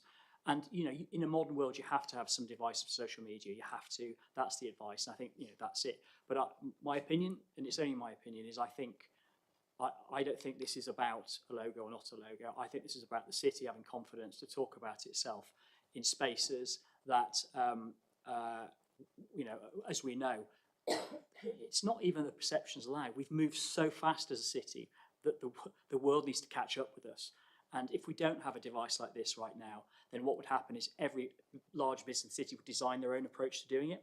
So Babcock would have an approach to the university approach. What we've managed to do is take everyone's ambitions, talk about the city in a different way, and corral them around some single stories. And I think that's, personally, I think that's incredibly powerful. We just final couple of points. Was it a local firm that did this? And are we happy with the engagement? Because I know it came to scrutiny back in February, but we were unable to see any designs at that stage, which leaves us kind of a here you are situation. How do you reply to that? So again, the decision that we all made, I think, was, well, when we made, you know, the democratic processes, and you know, the Destination Plymouth always you know, has engagement with the council, is that we empowered Destination Plymouth to lead in this space, and we backed them to lead in this space.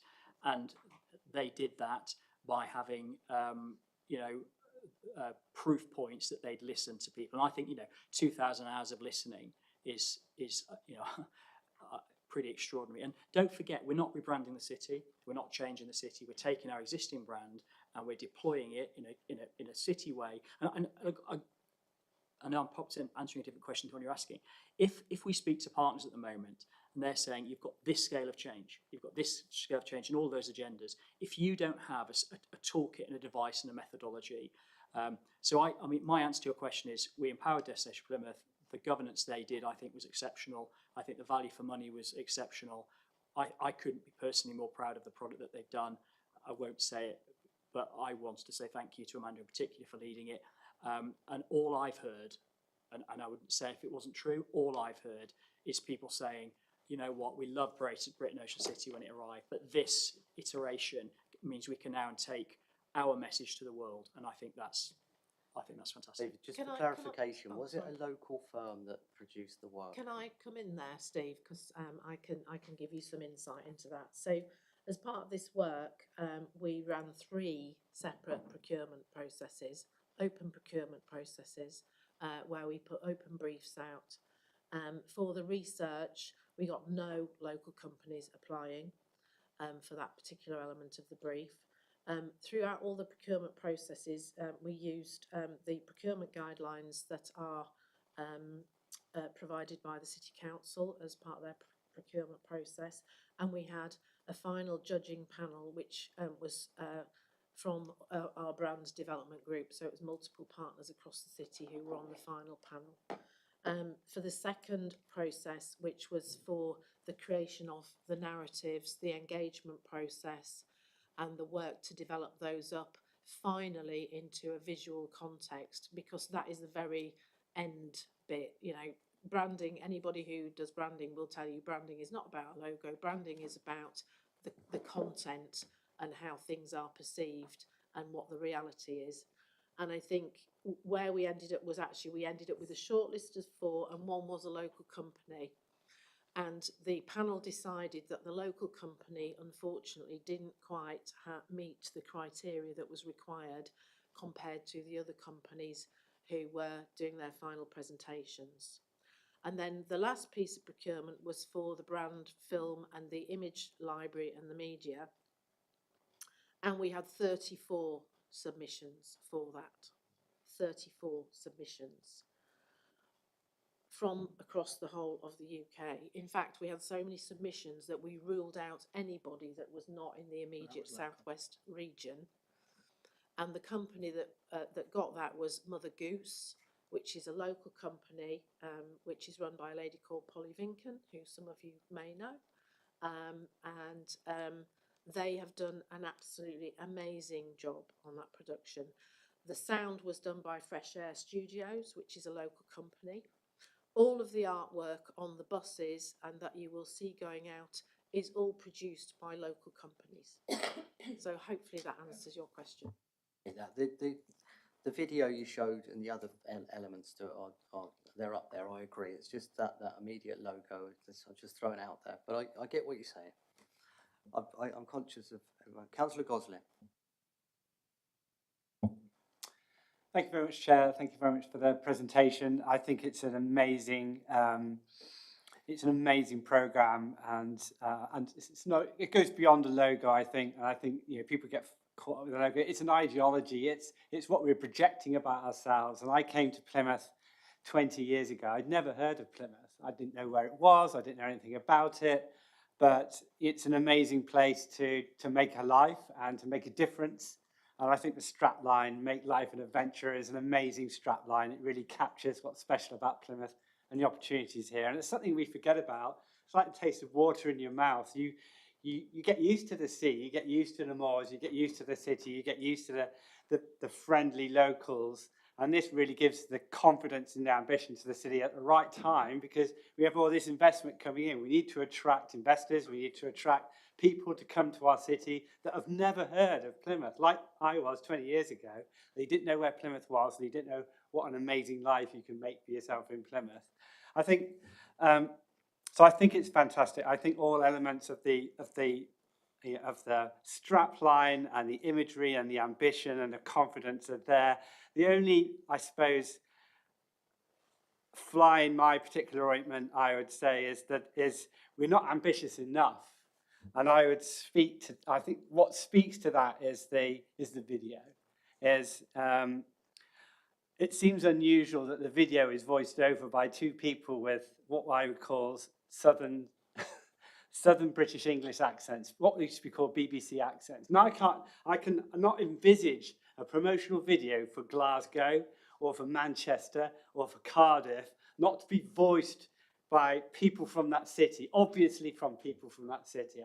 I could not imagine that would happen, and they would have the confidence to have the have those voices proudly on their materials. So it is a bit disappointing that we don't have those accents, those authentic Plymouthian voices on our videos. Rather, we've got someone that basically two people from the home counties speaking with their BBC English accent. So that's my only, it does speak to a lack of confidence that we've always had in Plymouth, and this is a really fantastic decision and opportunity for us to go beyond that and have real confidence in ourselves and the city that we are, and I strongly believe this, the best place to live in the UK.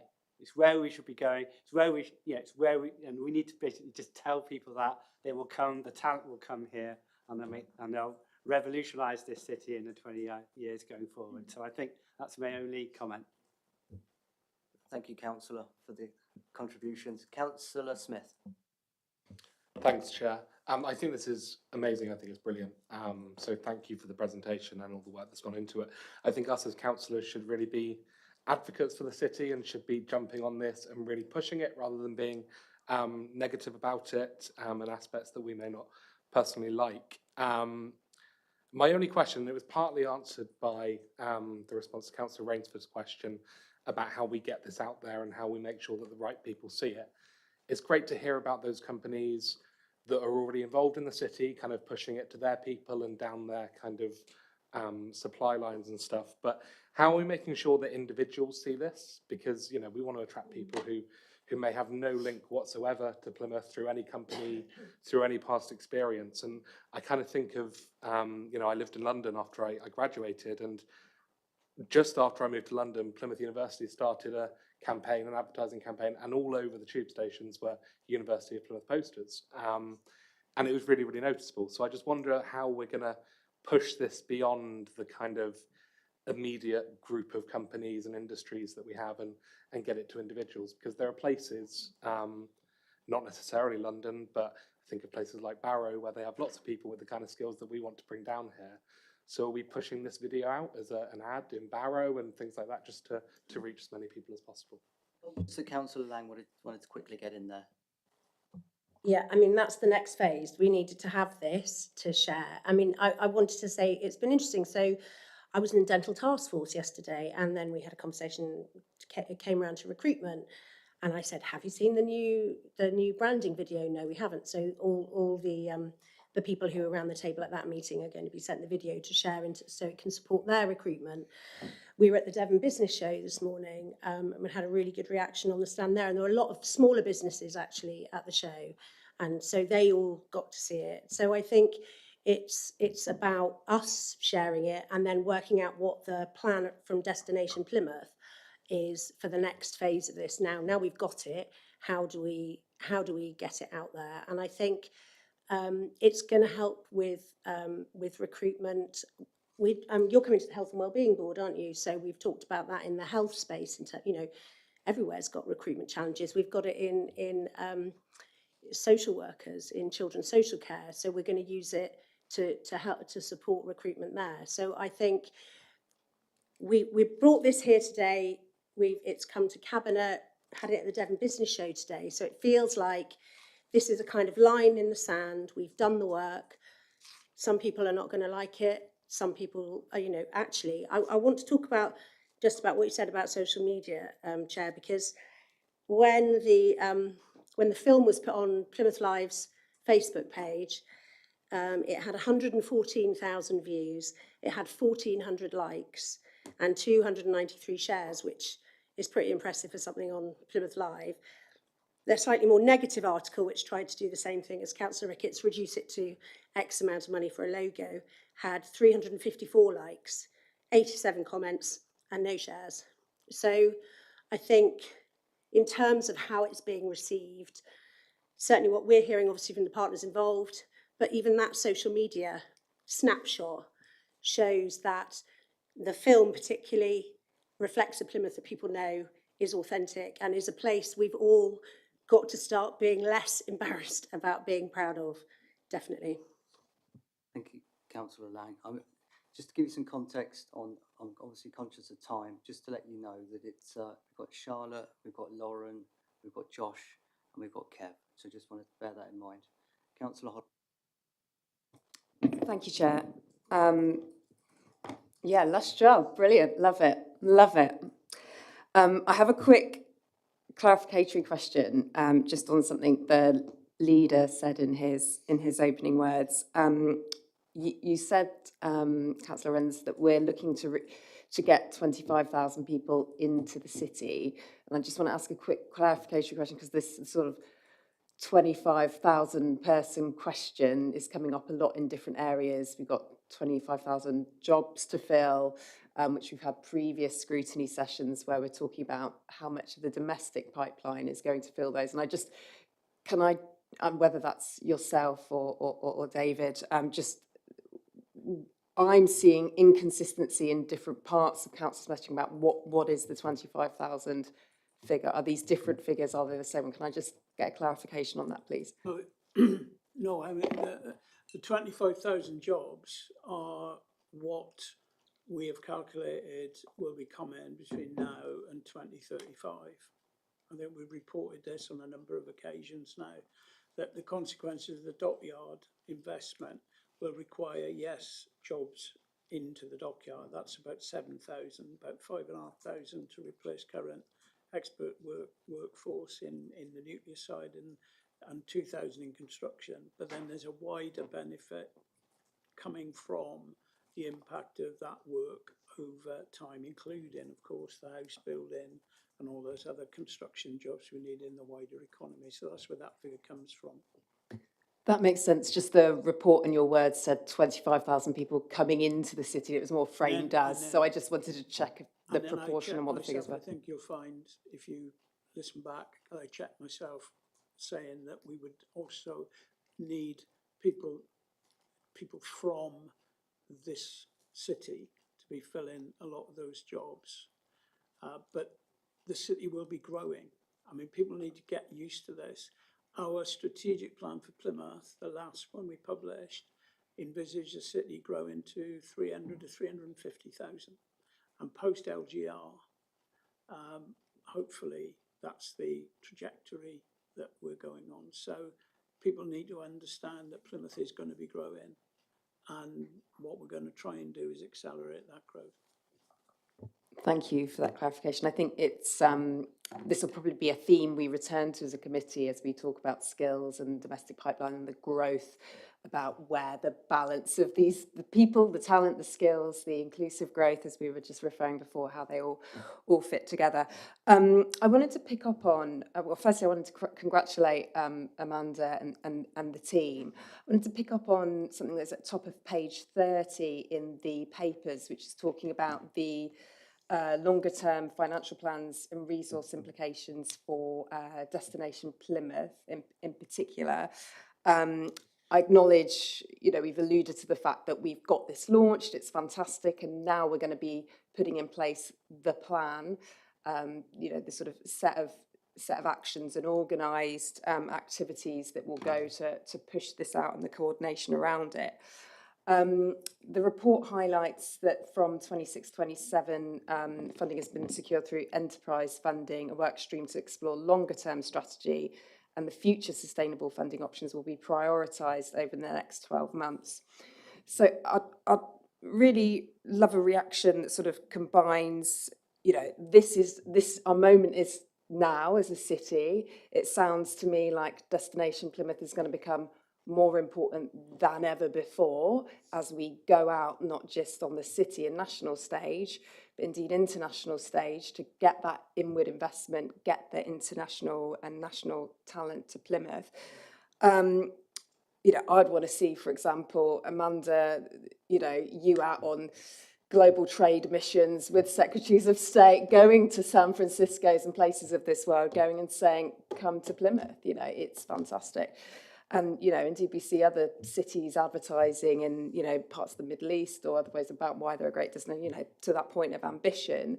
I'd just love to understand a bit more about where's Destination Plymouth at in all of this? How seriously, as a committee, as council, should we be looking at the funding, the longer term funding issue as a key dependency for making sure this brand is brought to life with all the ambition we can give to it? So it's very long-winded question, but then these guys are used to that. It's a really good question, and I think it's unfair to ask it of Amanda because Amanda ultimately has been commissioned by the city.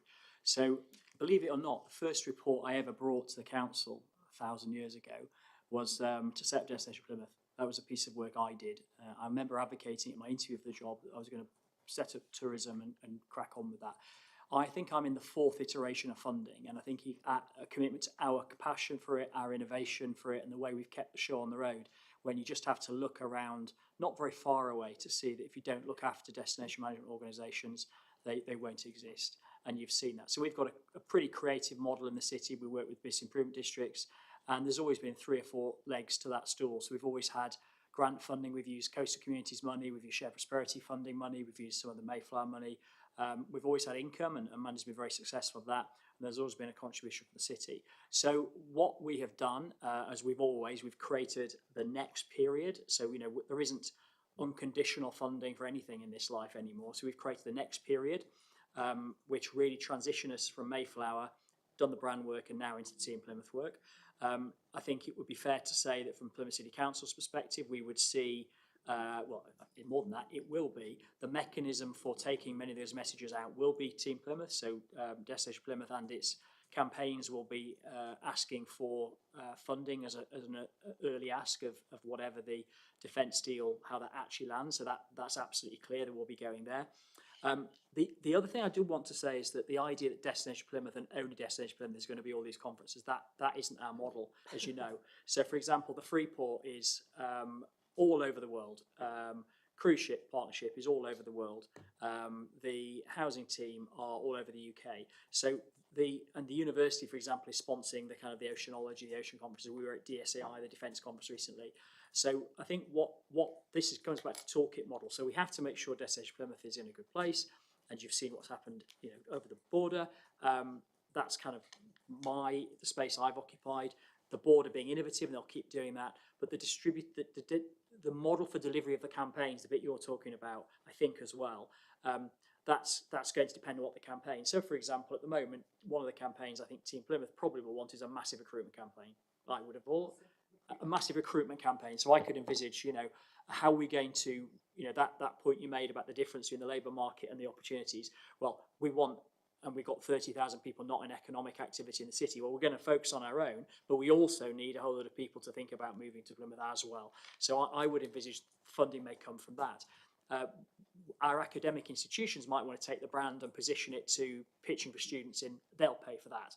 So there is a distributive model. It's just really important to understand that. And that's why when it was set up, it isn't set up that Amanda does all the marketing for the city. It's a system that is equally owned by the university and the Freeport and the city and Homes England and Babcock. And that's the only way it will have scale. But I think it would be obvious to imagine that in terms of the defence industrial strategy and that piece of work, an early ask of that is very likely to be some marketing.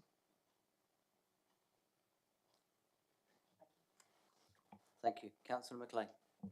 Thank you, Chair, and thank you for running us through that. I think there's lots of elements of this brand that does feel like a real evolution and a real point of improvement on what we've had previously, so thank you for that.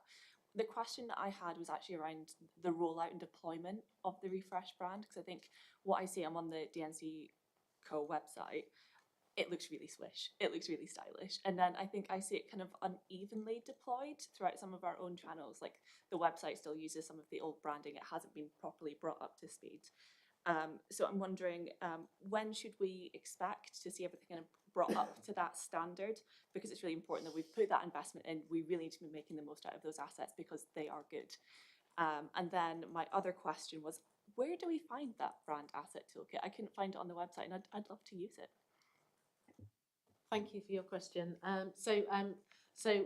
First of all, I will make sure that you have links through to the brand homepage. We will be starting to push that out, and in fact, we're doing that at the Devon Business Show at the moment. So we'll be starting to network that out across channels, so people can just jump onto the site. You're quite right. We've done what I would call some quick fixes to the Visit Plymouth website. Because that's a very old platform, and actually we need to review that. We need to review our digital in its entirety, and that's a different piece of work that will take time and you know, further conversation about what's the right approach, because of course digital is changing all the time. And we've also done a separate consumer landing page that links in with the bus campaign. So if you're sat scrolling on the bus, you can you know, you can go to a link and it will take you through to a page which will talk to you about the city, but also will link you through with jobs and employment. So we've done that so that there's obviously continuity, and also we can track. So we can track usage by consumers, we can track business usage, so the amount of people that go onto the brand site, the amount of people that download things, brand requests. We're already getting asset brand requests, but also we have two case studies on the brand home site. So we're getting businesses coming back to us saying, can I have a case study on there, please? Because I've got, you know, this amazing thing that I've been developing. And all of this will take time, and we'll do it. You know, we're not going to just jump in and do everything overnight. We'll do it iteratively. And, you know, we'll take time, particularly on the digital side of things, because it's so important.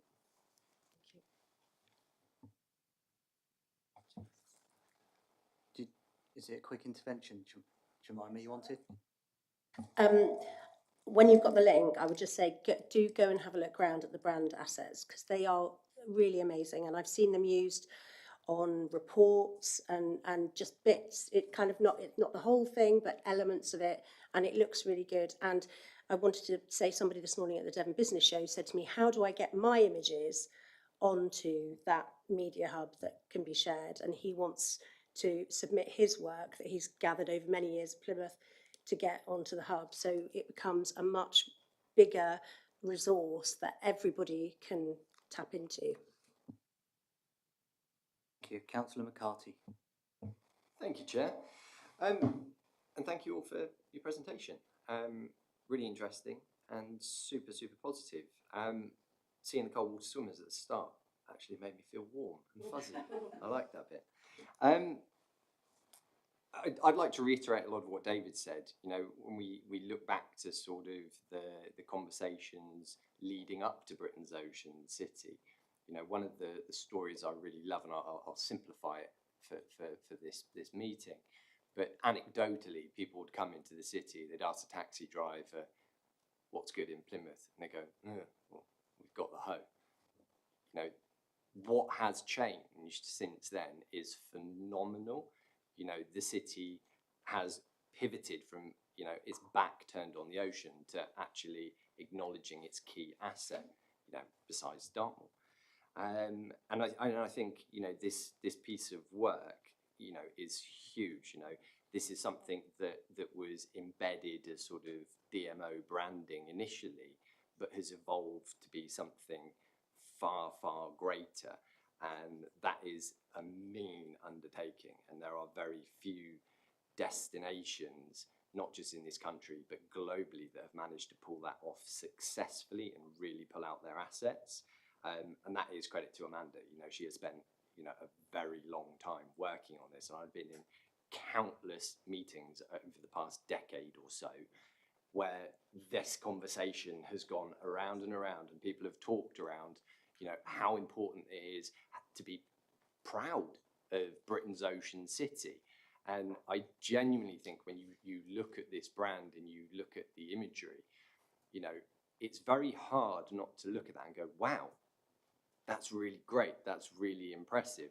And, you know, whether, you know, you're a poshly spoken Jana or not, I think, you know, that video is something that really kind of connects with people and makes them think, this is somewhere I could want to be. This is somewhere I could want to visit.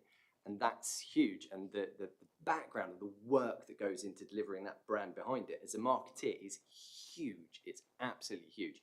And we can't just, you know, look at sort of comments on social media platforms and things like that in small numbers and think, you know, because a few people have said they don't like it, Karen doesn't like it, actually that it's wrong. You know, as a marketeer, to find a brand that appeals to everyone, that's like finding a unicorn. They're pretty rare. And for me, this is something that actually comes across and is connected, as the stats show. It's built on research, it's got the stats that show it's connecting to people, and it comes at the right time. And this really is the right time. This is all we keep hearing about at this scrutiny panel, is it's the right time. And if we didn't have this asset now, you know, I think we'd be in a mess. It'd be an awkward position to try and recruit all these people, to bring in these different industries, and to build positivity, given other landscapes. So for me, this is huge, and well done. Well done to you and your team. It's absolutely brilliant. Josh, I've let you indulge, and we enjoyed your speech, but we do have, I know what you're saying, it's on record, but we're supposed to be asking questions, but I get what you're saying, we're passionate about it, so it's... Sorry, I got totally carried away there. My fine. question was, what do you see the prime opportunity of this brand refresh as, please? Josh, thank you. We had it there. Yeah, we'll leave it. Councillor. No, thank you. This is very impressive work, and the video is very enjoyable, and I think it's can have a huge impact in what we do here. However, it's, as much as I love it, and this is a scrutiny panel, not a cheerleading panel, so I feel I have to ask some niggling questions. And one of the things that's kind of niggling at me is the fact that we talk about Babcock's and how great they want to use the logo. The thing is with that is we have a great relationship with Babcock's prior. We know that they're going to get the Freeport money, they're going to make hundreds of millions. For me, it's no big surprise that they're going to love our logo. The same with Citybus. They got 20 million last year from the DFT. That's all through a lot of the hard work through the council. It's no surprise they're going to love our logo. When I look at this kind of on here with the Clean Our Patch and Nudge Community Builders, they're organisations that have received more money and more community grants from the council than majority of kind of community assets in Plymouth. They're more than likely going to support a council initiative. What I'd really like to hear quotes from and hear stories about is those businesses and community groups that have gained from this work that you're doing, that are maybe not attached so much to the council. Because I think for me, that would holds a lot more impact and a lot more success on hearing those that have maybe felt a little aside or left behind, or maybe don't have that connect with the council initially. And I think for me, that's a more impactful story and a lot more impactful quote. And that's just something I'd like to ask for, is that maybe we could have more kind of stories, more kind of community aspect related work. And I'm wondering if there's anything in the pipeline to make that happen.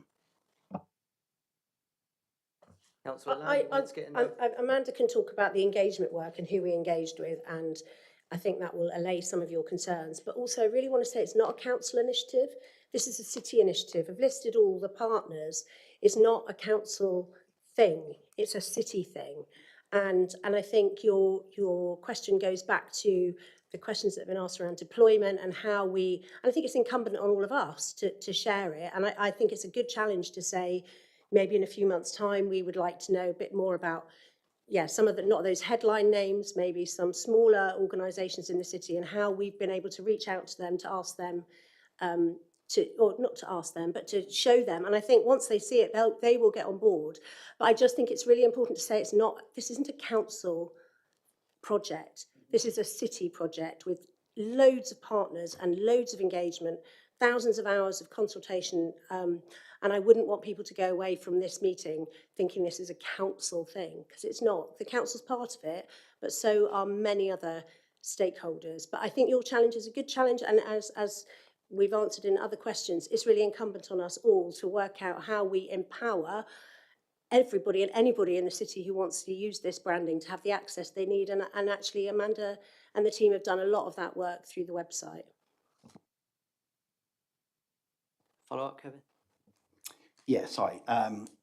As a city initiative, it's more saying about the council because I only have council in front of me, not anyone from that city side of things.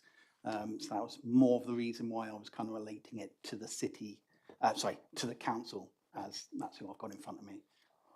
Could I say at Cabinet on Monday, we had Professor Paul Fields-Danks from Arts University and Adrian Bratt from Princess Yachts. So they were non-council people talking about the process and their involvement in it. And maybe we could have, and maybe next time if we do come back in a few months to talk about how it's been rolled out and how people are using it, maybe, again, that's a good challenge. We have some people from outside the council purview to come and talk to that work, but they did come on Monday to talk about it to Cabinet. Okay, I think that's a fair question from Councillor Sproston and everyone else. Thank you. That's been great. We thank you for what you've done. Everyone's trying their best. Plymouth's the best city in the UK, in the world, in my opinion. So we're bigging that up. We're in a scrutiny panel, okay? Most of what we see is excellent. The videos are excellent. Britain's Ocean City, excellent. There are some differing opinions. We can weigh up who's high, who's lowest on the initial logo. We're in a scrutiny panel where we need to represent everyone's opinion. It is a challenge exercise. Thank you for your answers. Thank you for all your efforts. We're all going to just pull together to make Plymouth as best as it can be. So I really appreciate your time today. Thank you. To be helpful, Councillor Lang, we're going to have you on next quickly because it came to me that I didn't know you were going to be on this. So we'll do the box report quickly. And move along. Is there anyone joining you, Councillor Lang? Yes, Victoria and Rebecca are outside. We'll quickly wait for them to come through.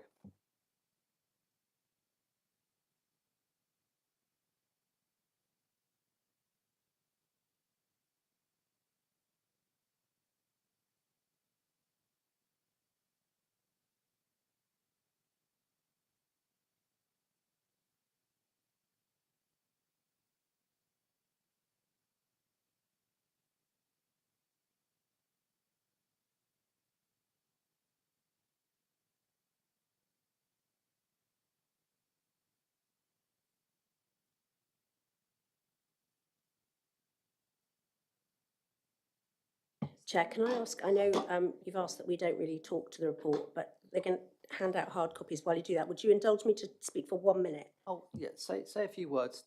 We're not going to do a long presentation. Say a few words to introduce and then we'll go straight into questions.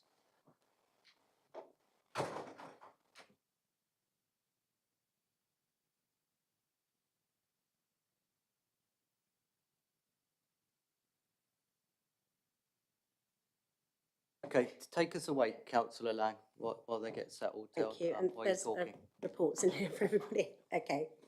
I want to start by saying the box has had a fantastic few weeks, which makes me, as the Cabinet Member with responsibility for culture, incredibly proud.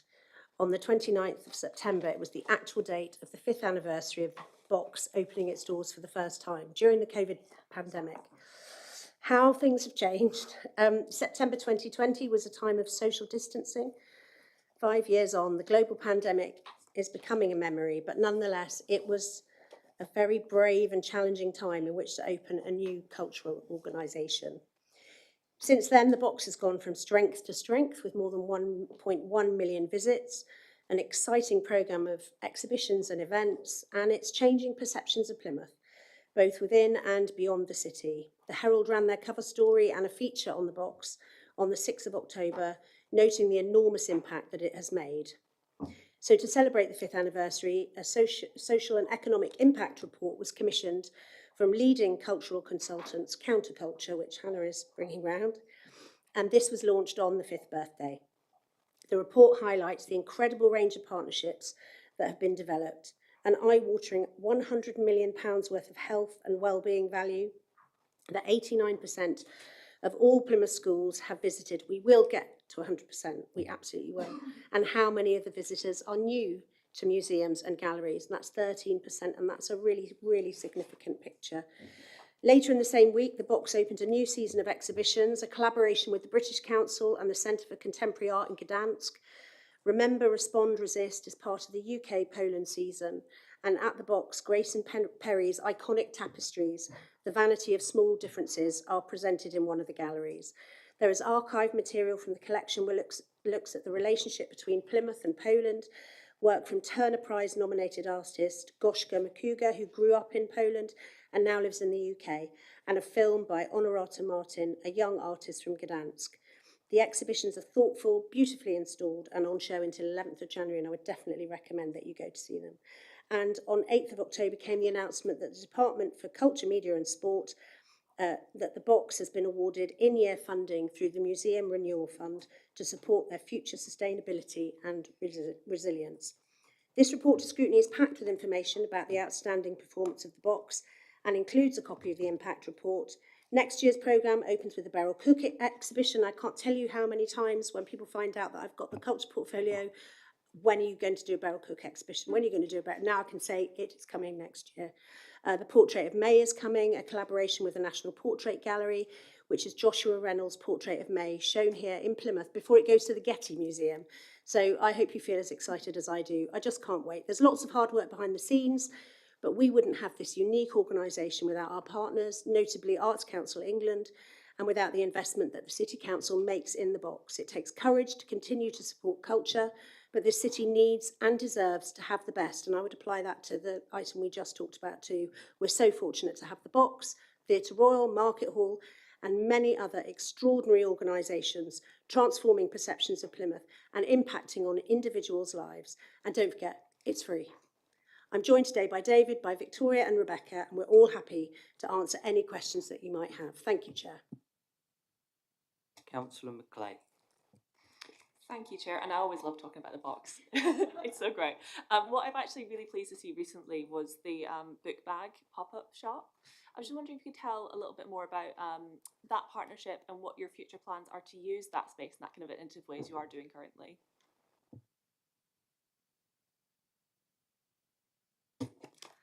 Thank you for the question. So in terms of the little box, we've worked out that financially it doesn't work for us as a catering venue.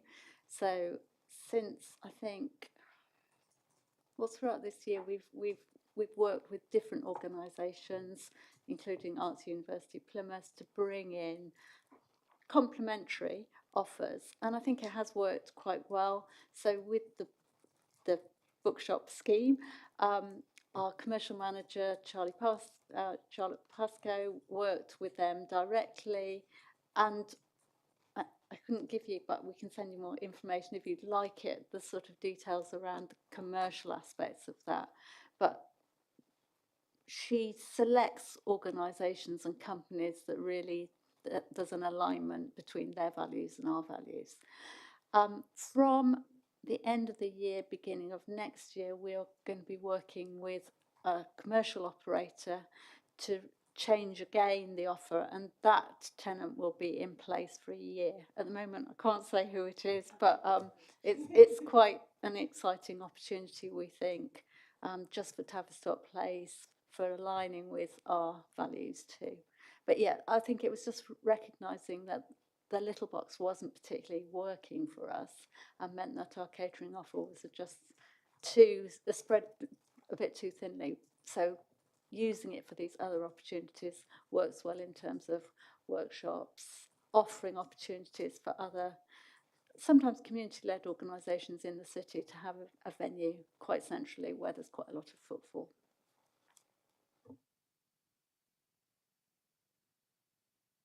Councillor Rainsford.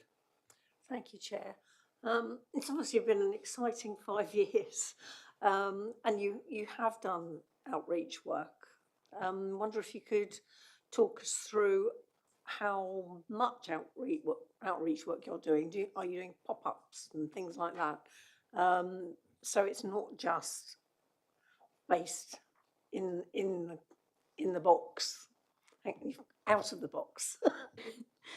Well, thank you for your question. I think most of the work has been done in the box because, one, we had to sort of get beyond COVID, and two, sort of realise what having a new venue actually means for everyone, including the learning and engagement team.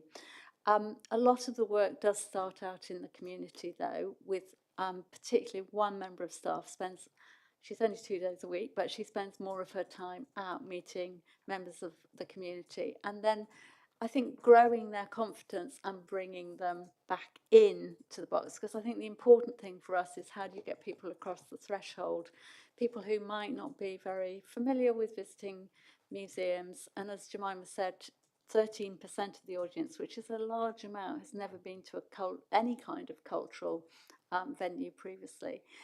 In terms of sort of pop-ups, we probably haven't done as much of that as we'd like to do, but we also, if you think about Devonport 200, we put some objects from the collection went down to the market hall and were on display there.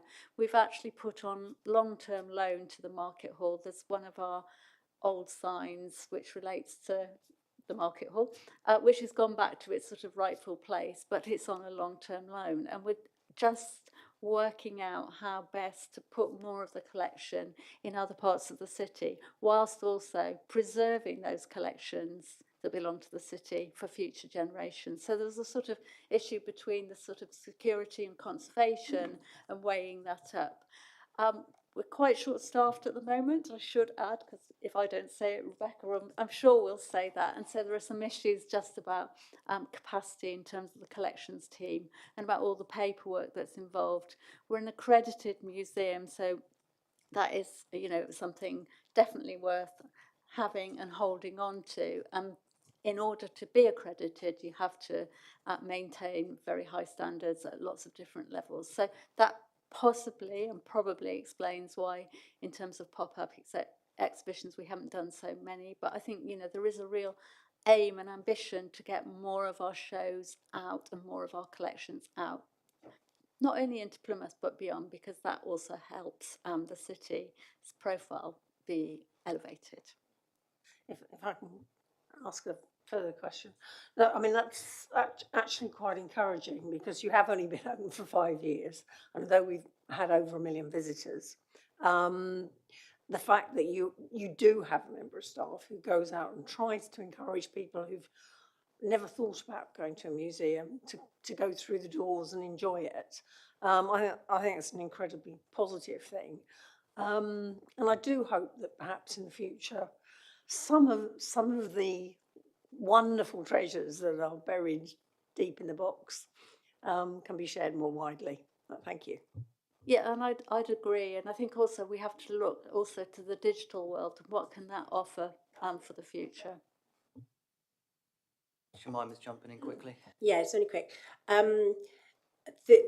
Victoria talked about the Devonport 200 thing, so I think there's more we can do digitally, definitely. But with that, we had postcards delivered to people in Devonport through their doors saying, please come on this day.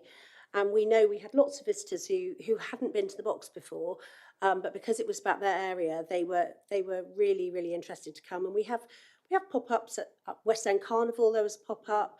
Sometimes when the cruise ships come, we have a pop-up there encouraging our cruise ship visitors to go up to the box. So there's definitely more we can do, but we've got a really good foundation to build from, definitely.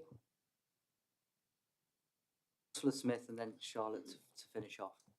Thanks, Chair. Just a couple of questions about how our kind of visitor numbers compare with similar institutions. So particularly the first-time visitor numbers, how those compare to other similar places, but also that figure of 60% of visits being from people who live in Plymouth. Is that similar to other places of a similar size, or do we not know? So somewhere in this report, there are some figures of similar types of organisation, but unless someone wants to leaf through it while I'm talking. And I think we're in a good place in terms of visit numbers. I think the original modelling for the box was that there would be a first year of 250,000, followed by a sort of, you tend to peak in the first year and then plateau. And sort of, I think the 200,000 mark was what was assumed. So actually, I think we've done, really well, given we had COVID, which obviously wasn't an ideal time to launch a new venture. And we've grown, the visit figures have gone up. They went up the year before last. They were slightly down last year. This year we look like we're tracking up again. So we're still working out what the average visit number for any year is going to be. But in terms of alongside peers, I think, we're in a good place. And I think was it the Imperial War Museum North was mentioned in the report, and they're about 275 or something thousand. When you consider the population of Plymouth, and then within an hour's drive time, that there's a lot of sea and there's not masses of population, whereas Manchester, Liverpool, Birmingham, they're all major cities which have larger conurbations around them. In terms of the 60% of local visits, I don't know really how that compares with other organisations, but I would have thought it's probably about in the right area, but we can definitely have a look at that. Just a very quick further one. On that local versus visitor visits, have we done an assessment of what percentage of people who visit Plymouth visit the box? Because I guess that's kind of an easier way to measure the success, really, because if 400,000 are visited, but we had 10 million people visit Plymouth, obviously an exaggeration, but that wouldn't be so successful. But what the difference between those two figures would be? If you don't have it, that's absolutely fine, but it'd be interesting. No, I don't. I think Amanda would have been perhaps best placed to answer, who's just left. What I do know is that I think it's a must-do visit for people visiting, and a good example I can give for that is the TripAdvisor and Google reviews, which a huge amount, well not huge, a significant minority are international, and if you read them it says, and then the cruise ships. So the cruise ships, when they want to come, you've obviously seen the cruise ships grow, they used to ship everyone off to Dartmoor, Cornwall, wherever it was, and now there's a very significant majority go to the Plymouth attractions, and the box is always the number one. So we can take an action to specifically report back on those numbers. I think Amanda Lumley will likely have them for us because she's selling that product on our behalf. Is it very quick? I'm really conscious of time, that's all. I don't want to Yeah, be that guy, but sometimes. No, it's fine. I'm going to be very quick. I'm just reiterating what David said about the TripAdvisor. I think it's really, all the Google reviews, Google it and have a look, because it will really fill you with pride to see what people say about the box. Two more, Councillor Holloway and then Councillor McCartney's come in there. Thank you, Chair. We can rely on you to be that guy, keeping us to task. Thank you so much for presenting. Belated happy birthday. Enjoyed the party that you held, which was wonderful. Very short question. Previous item was on the new brand for the city. How does the new brand for the city help or hinder what you're trying to do in your wider efforts? I think it really, really helps because for the city to have an amazing new brand that everyone can use and everyone feels proud of, I think is only a good thing. And for me, we can do lots of work, building our own brand, but we need to be part of that bigger brand of Plymouth, Plymouth, Britain's Ocean City. So for me, I think it's really good. It's really exciting. I think the film, the times I've shown it, we showed it to the Arts Council, Area Council Board when they came to the city. They were sort of wowed because it actually is something that all of us who live and work here should feel really proud about. But if you're a visitor or thinking about maybe relocating to the city, it gives so many different angles. So for me, it's just a really good thing. Thank you. That's good to hear. A big theme of this committee has been around sort of at this tipping point of something quite special that's happening in the city with various investment and such. And I just sort of joining the dots in your in the report that we've been shared, it says that you've generated just shy of £1 million in commercial income over the last in the last financial year. I'm very aware we're in an era of sort of, should we say, political and funding volatility, where the amounts that you get from ACE over the longer term, I hope that continues. But on this point of commercial income, we did a visit to Tyneside recently, really great visit.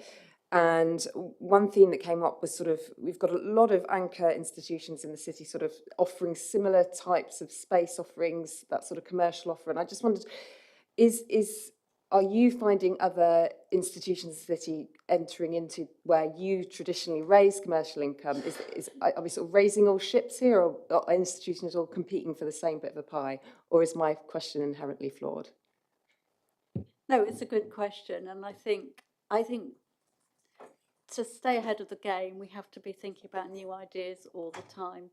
And for instance, silent discos, we've made quite significant amounts of money out of those over the years, but more people are now doing them. So we need to think, is that the right thing for us to continue to do? And with other areas too. But I suppose it's also how we collaborate with other organisations in the city, and really we all need to work together and share some of that pain, but also think about what is our unique offer. And I think it then comes back to your vision and mission and values and what you stand for, and also how can you make money. And one of the things that the Museum Renewal Fund will enable us to do, which is the money that's coming from Arts Council, is really look at our commercial strategy. Again, 5 years in, it enables us to really stand back, see where we've got to, and see what's the potential for the future, and how might it be distinctively different from some of the other organisations in the city. But yeah, it is a real challenge because everyone's chasing diminishing pots of funding, and equally from customers who are also feeling the cost of living crisis. Quick last question, Josh, please. Thank you, Chair. I'll make it super quick just for you. Congratulations on the 5 years. Absolutely brilliant, awesome venue. As you know, I spend a lot of time there with my girls, and not just for the exhibitions, but the price of your marbles, which are extraordinary. In fact, I'm asked every day if I can go. 2 points. One is when you're looking at the data and the visits. Previously, you talked to us around on your last visit, Scrutiny, targeting children in schools from the north of the city, and I think that'll be an interesting piece next time you come back to talk to us about. But I wonder, with this talk of impact and percentages where people travel from, we understand largely with tourism that people will visit. Locals will visit from the travel to work area, but anecdotally I feel that people travel slightly further. It's a wider hinterland, if that makes sense, with the box. And I just wonder, when you come back with the analysis, whether that postcode analysis could look or explore some of that. And then my real question that I'd queued up to ask was, we've seen a really successful 5 years. Where do you see sort of the biggest innovation in the next 5 years? Thank you. So thank you for your questions. In terms of innovation, I think it's how we use the collections much more. And Rebecca, who's the head of collections programme, might want to say something about that, but also in terms of thinking about digital, that we have got a lot of work to do in terms of digital, how we, really embrace it as an organisation, but how it might help disseminate the collections and the strengths of the collections, but also help us, going back to the commercial point, make some money, income. In terms of your first question about travel, I think I'd have to go back and look again. But yeah, it's an interesting point. But I think for me, the digital is a massive issue. I mean, there are going to be other challenges ultimately around storage longer term. And I think just making sure we keep innovating and really, that's how we change the culture within the organisation, which is really, really happening, but also how we're a beacon of excellence, not only in the city, but the region, nationally and internationally. And I think, we have got all the right ingredients here, so we should feel really proud about what we've got and just make it happen. Thank you. Brilliant, thank you.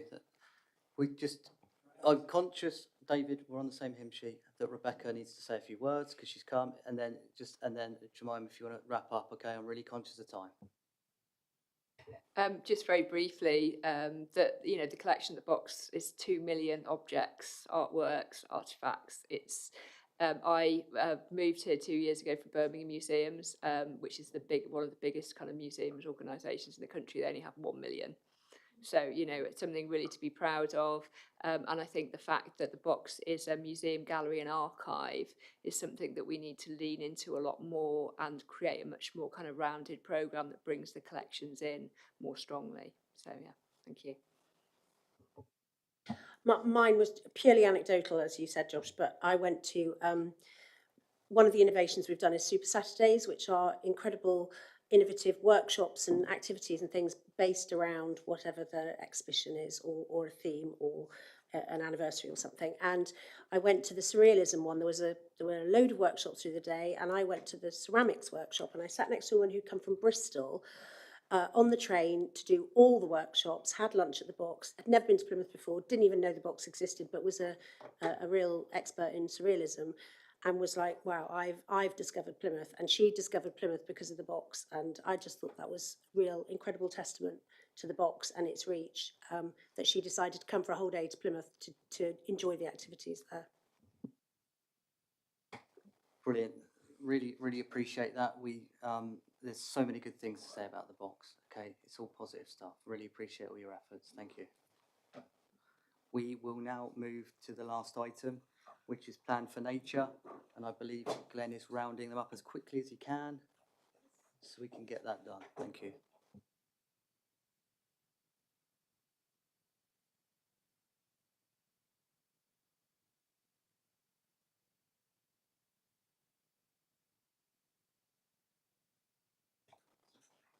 If you want to, we can continue for as long as you want to continue. I get what you're saying. We need to do justice to it. I absolutely agree.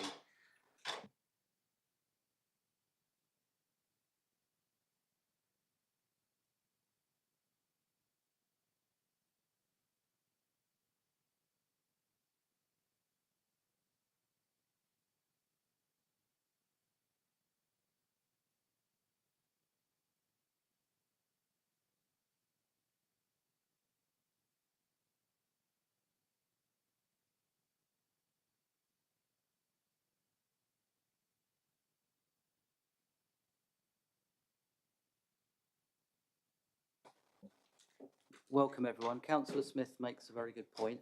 I know it's the last item, but we need to do justice to it, and we'll continue for as long as we need to continue for. But if everyone can be mindful, if they can get as many words in poignance as, you know what I'm saying, so we all benefit. Thank you. So I'll let you do the intro and we'll go from there. Thank you. Thank you, Chair. No, appreciate that. And if you want us to skip the slides because they were circulated in advance, we're happy to do that as well. If you can do them speedily, just make Okay. make a judgment call. It's in the pack, but thank you. Sure. So thank you for having us today. I appreciate it was already a very packed agenda and we're really grateful for this opportunity. I wanted to begin with a bit of an introduction of how we got to this point, about the context of why we've decided to do this plan. And so I suppose it starts with the fact that when I took on this role, Cabinet Member for the Environment, I did so with huge concern about the state of nature decline across this country. People sometimes talk about habitat decline and animal extinction as if it's some distant dilemma for other countries to worry about. And if you've read the UK State of Nature report, you'll know that there's been 19% decline in species abundance in this country since 1970, with nearly 16% of British species now at risk of extinction. You know, this is a real pressing emergency. And I guess in terms of our local picture on that, at the start of this administration, it felt as if there was a bit of a disconnect between how the public, for very understandable reasons, perceived what we as the council, and in terms of how we respected nature on one hand, but also the excellent work that the Environmental Planning Department was doing on the other, that there's a gulf there that needed to be healed. There was a need to connect various projects together, to rebuild trust, to rethink engagement, to up the prominence of nature in wider decision-making, and to have that overarching, ambitious vision for nature recovery in this city. So coming up to maybe 2 years ago now, we started to have a conversation around a plan and what that could look like. We didn't want it to be a top-down document worked up by just one PCC officer, subject to a tick box consultation and then placed on a shelf to rot. Instead, thank you. Instead, we wanted communities and environmental groups to co-create it and to be proud of those shared commitments. We reached out to hundreds of residents. We organised public workshops and initiated a steering group who worked incredibly hard to put people's voices at the heart of this plan. And even after the final stage of consultation, we made further changes to show we're listening, which I believe you've got in a separate briefing note for today. And actually, quite early on in that process, it became clear that our hopes weren't solely about nature recovery in a kind of gulf, but instead the relationship that Nature Connection has with communities. We kept on coming back to people, that the health and well-being benefits of being out in a park or going for a dip in Plymouth Sound, the growing opportunities for sustainable skills and jobs here in Plymouth, of encouraging social cohesion, of getting together in those spaces, getting people out volunteering, boosting the personal development of children. So we kept coming back to this idea of people and nature, and that's how we got the title that you have on the front of this report today. This isn't just a vision piece, it's incredibly delivery orientated. At the back, you'll see a 5-year action plan that details exactly what we're planning on doing, not just as us as an organisation, but so much of that will happen in partnership with various key organisations that we work closely with. And we've also included information about how we'll be measuring those outcomes over time as well. So to give just a few examples, and I'll trim this list down a bit, Chair, working with communities to develop neighbourhood level enhancements, and planting 1,000 street trees by 2030, achieving green flag status for 12 sites in the city by 2030, which is a much higher number than we've got at the moment, celebrating Plymouth's unique species, such as the Plymouth pear, the Alice shard, and the horrid groundweaver spider. Apologies to any arachnophobes in the room. Expanding ecotherapy and social prescribing to embrace the health benefits of nature connection, and creating Plymouth's first natural capital investment prospectus, raising £50 million by 2030 through green finance and, again, partnership efforts. I want to end my intro by thanking everyone who's helped develop this plan over time. So the residents, the environmental groups, the academics, the regional and national organisations, the steering group, as well as PCC officers like Andy, Kat, Chris, but also Lisa and Emmy have done so much to bring this document together. This is Plymouth's plan for nature and people, not just PCC's plan. It's your plan, it's our plan, and we'll help to deliver it together. I also want to thank the councillors in this room and people who aren't here today but across the chamber. We invited every single councillor to the January focus groups to inform this work. We've held 2 sessions of the Cross-Party Sustainability Advisory Group on this document, one on the engagement and another one on an earlier draft. And I'm also grateful for any councillors who fed into the final consultation as well. Your views have been heard. Looking forward to hearing your input today, and if there's time, Chair, we've got a few slides just to run through some of the finer details. Thank you. Thank you. I will keep this brief. So just to go through some of the key aspects of the plan, firstly, why we needed this. So we do have a really strong heritage of having really great plans for nature. We were the first city in 2010 to have a green infrastructure plan. Those plans have run their course. We needed something else to show how nature integrates into the city and how it aligns with growth. And we've seen that slightly with the branding work today around our Wild About Plymouth. It's also about making sure we're aligning some of the big issues around climate and ecological emergency, but also national environmental policies, but also really importantly, how they link into people related, so social infrastructure policies. We have fabulous natural assets. You know, we are really fortunate as a city. We saw on the film earlier, as you fly over, you see blue, you see green, and we really need to make those natural spaces work. We spent a long time in the last sort of 5-6 years making sure that our natural assets are seen as assets and not liabilities. They need to work hard. We need to make them work for the city. And we're really building on a whole plethora of innovation that we've got in this space. The UK's first national marine park, the UK's first local authority-owned habitat bank. As was said earlier, we like to pioneer, and this is a really great space to do it in. So just to look at some of the purposes of the plan, we need to make sure we're strategically aligning nature alongside growth. This isn't a or, it's definitely an and we need to make sure that we provide a strategic framework for that delivery, but also to make sure that we've got an investment prospectus for nature. So we talk in the plan about bringing money in to deliver these aspects, and that's really important going forward. And people want to see our ambition and what we can do and how that integrates with the larger aspects that are going on in the city.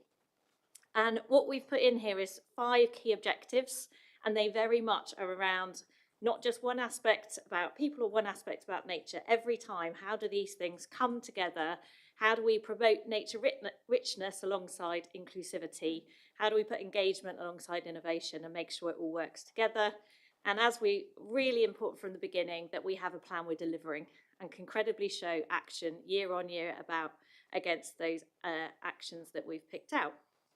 So really important with this plan, it was about rebuilding trust. It was about making sure this was a plan that came from the people and to take into account their thoughts. So we've involved over 1,000 residents in this programme. So we started very broad, we did lots of engagement, and we went to people. This was very much about us going into parks. We went to Fit and Fed, have a sandwich, have a chat, and we went to community groups. And in the plan, you'll see a map that shows we did get responses from all over the city. And we did work really hard to make sure that it wasn't the usual suspects that were replying to this, but it was people in their communities telling us what's important. We then did some themed groups. Again, we went to people, went out across the city, ran focus groups in all sorts of areas, more than we were planning, because people asked us, could you put another one on Devonport? Could you put another one here? And we obviously said yes and did that. And overall, when we did that, we had a really good response in terms of people supporting that vision. That doesn't mean there wasn't challenge, and that was good. It made us look at evolving the plan and how do we integrate everyone's views of what their version of nature and their version of connection means. And we've obviously integrated those in the plan. So we didn't do consultation for the sake of it. We have listened. You will be able to see there is a document where we've done you said we've did. And it's really important that we did that to show that everyone's view was heard and what we're going to do about it. There's some 4 areas where we've really focused on the changes because they came up again and again. So accessibility and inclusion was key, enhancing culture, education and community engagement. People were really keen to get involved. I think it was picked up earlier how many people want to volunteer, and the ask was give us more ways to do that. Improving being very specific about what we're going to deliver, which I think is key to give that credibility. And then making sure we're addressing climate and coastal and financial concerns, because obviously we need to look at how that investment's coming in. Next steps. So one of the key things that was discussed, particularly at focus groups, is to make sure, you know, this is really the starting point, how people's views continually are heard as we deliver. So what's that steering group going to look like? How can we be accountable people, but how can they be involved? Around how we're going to deliver. So we're seeing the delivery plan and how we think we're going to fund all that. And making sure that we keep communicating what we're doing. One of the things that came out again and again in the groups was, we didn't realise so much was going on. How can you tell us about that in different ways? And really making sure we're doing that in a diverse way. So people were like, do more digital, but we also had the converse of, please don't do all digital. So we're really aware that there different approaches are needed in different areas. And we'll be very much looking at that reporting so that we can come back and say, look, we've moved this forward. This is happening in these neighbourhoods. So those are the key areas that we wanted to really highlight for you in the plan. And the recommendations are obviously in your papers. Brilliant, thank you. I really appreciate that. Councillor McLean. Thank you. I have a few questions here, so apologies in advance. I'll do them one at a time. You can come back if we have time. I want to first of all recognise how much passion and joy I think is in this document, and I think that sings not just from the council's perspective, but also the community engagement that's been done. So I want to really thank you for that work and everyone involved there. I want to pick up on something I find quite interesting in the report, which was the plan for water. We've just had a piece on branding for the city, that kind of being proud of being Britain's ocean city, and we know that we have issues with water quality. Plymouth Hoe East is the third worst site in the UK for sewage overspills. We also know that we've had some real problems with flash flooding, having events in June, August and September of this year. So there's a lot that we need to get right in that plan for water. So I wonder if you can say what your ambitions are for that plan, and maybe a recommendation that we could see that when it's released. Great. Yeah, that's a really important question. And I think one thing that we hope this document will do is it will be the umbrella for everything that happens with natural infrastructure in this council. And so underneath this, there'll be things like the plan for water, but also things around climate adaptation, playing pitch strategy and those kind of things. And plan for water, I think, is one that will rightly cause a huge amount of engagement across the city. We're proud to be Britain's ocean city. So many people swim or use the water recreationally. And the situation that has been the case in this country for many years around raw sewage discharge is just abhorrent. And it's so important that we're able to tackle that collectively. So the plan for water will be done in collaboration with different organisations, just like this one has been. We've already got a memorandum of understanding signed between PCC, South West Water and the Environment Agency, which is about working more effectively in collaboration, but also about innovating more community engagement and also a kind of green first approach as well. It's quite easy to jump straight to hard engineering solutions, but there's a real opportunity that some of the solutions around flooding and water quality can be through those nature-based solutions as well. We're starting to see some of that come to fruition already. So what's going on at Trefusis Park, for instance, that's an example of an area, Lipson Vale, that has been flooded repeatedly over many years, but which is happening more regularly with the reality of climate change. And the nature-based urban drainage system we're doing there cost a couple £1 million of 100% externally funded investment, working with the local levy and the Environment Agency. And that will reduce the flood risk on over 100 properties, including small businesses as well. So I'm happy very much to give my reassurance that we'd be very interested for that to go to scrutiny, and also the cross-party sustainability advisory group when it's ready. Anything more you wanted to add, Kat? It's probably worth saying as well, we're working alongside South West Water at the minute. They've got, in their current AMP programme, it's like their business planning programme, they have got tens of millions allocated for Plymouth in terms of improving those areas. Our bathing waters really drive that action from them. So we're working with them at the minute, looking at the interventions that they're looking to deliver in Plymouth, making sure they're the right interventions in the right places, make sure they're coordinated, and making sure that, because South West Water's focus obviously is on the water quality, but often flood risk, water quality join up, and there's a way of solving both. So that will happen alongside the development of the plan. We're not going to wait for the plan until we do the work. And we've just put an EOI into the Ofwat Transformation Fund with South West Water to again try and push it. So we know that there's improvements, South West Water know there's improvements, and we are really trying to use actually what this scrutiny panel did by pulling together that select committee to kind of poke at the ribs of how South West Water works and try and change how they do that in Plymouth. Keep the flow if you've got them. Just quick and Okay. fire. So I guess a supplementary to that one is, do we have a timeline in place for that document to come together? My secondary, I've done the blue, I'm going to do the green now, looking at our green spaces. So there's a few points that I think are really brilliant in this. I'm really pleased to see that allotments have kind of have been given more prominence within this document. I did see the review isn't planned in for a couple of years yet. I think it was 2028. I'm wondering if there's scope to bring that forward or why it's been scheduled for 2028. There's also some really interesting points about play parks, particularly the Future Parks Accelerator. Do you see that as a space to create more parks throughout Plymouth, or is that improving what we already have? There is a park in Chadderwood that has been kind of on the cards for a few years that we haven't managed to get built yet. Not to use this as a mode for casework, but how are we kind of looking at putting those parks practically into action if that is the ambition that I think is in the document? So on allotments, we are incredibly lucky in Plymouth to have those spaces that people can go and not just grow food that they can rely on and eat as a family, but that as a communal space as well, incredibly important. So although there's a commitment in there around some of the business case work that is there as a kind of medium-term commitment, we've already started doing some work around allotments and also looking at how people use them, the opportunity to increase the number of allotments by asking people, do you want a full plot, for instance? There are some people that struggle to manage a full plot. What can we do around half plots so that more people who are on the waiting list can come and make use of them and tend to them as well? So there'll be stuff that we'll be doing around allotments in the coming months. But yes, there is that wider ambition to be looking at the kind of business case and finance of that into the future as well. Play parks is a really interesting one because it is something that needs both that capital and that revenue ask, and it's tricky and pressured financial budgets to do the amount of play park maintenance than we possibly would want to do. If you've got a particular play park in mind, always feel free to email me and let me know those issues. If it's health and safety related, the team will normally get to that very quickly. But we're not able to do as much as we would want in every single play park around the city, over 100 of those.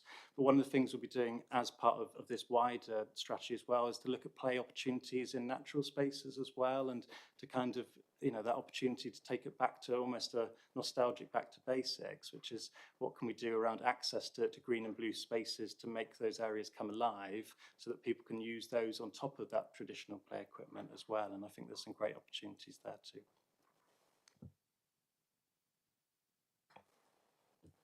Councillor Rainsford. Thank you. I very much agree with Councillor Macleay that this was actually a joy to read in the main. It was positive and really boosted and talked about the benefits of the green-blue environment that we have in Plymouth. And I thought the consultation particularly was incredibly thoughtful and well carried out.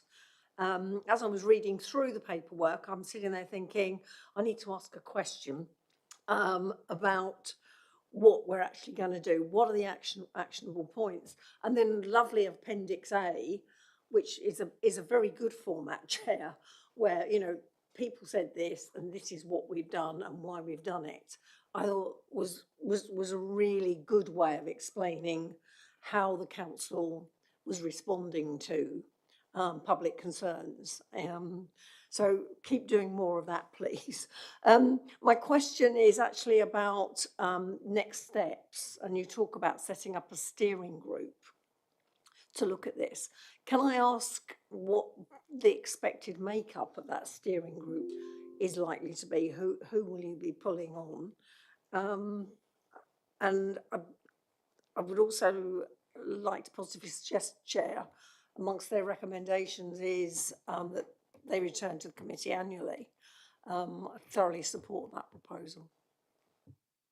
Great, thank you. Yeah, so we've already had a steering group running this year, which has been meeting regularly, looking at the development of the document. So that includes a real mix of individuals from kind of community environmental groups like Food Plymouth. Ian and Tess have been amazing in their feedback, and that's been very valued. We've also had other local individuals. An individual from Youth Parliament was invited to make sure we had younger people on that. But there was also wider organisations represented as well, like the Environment Agency, who came along too.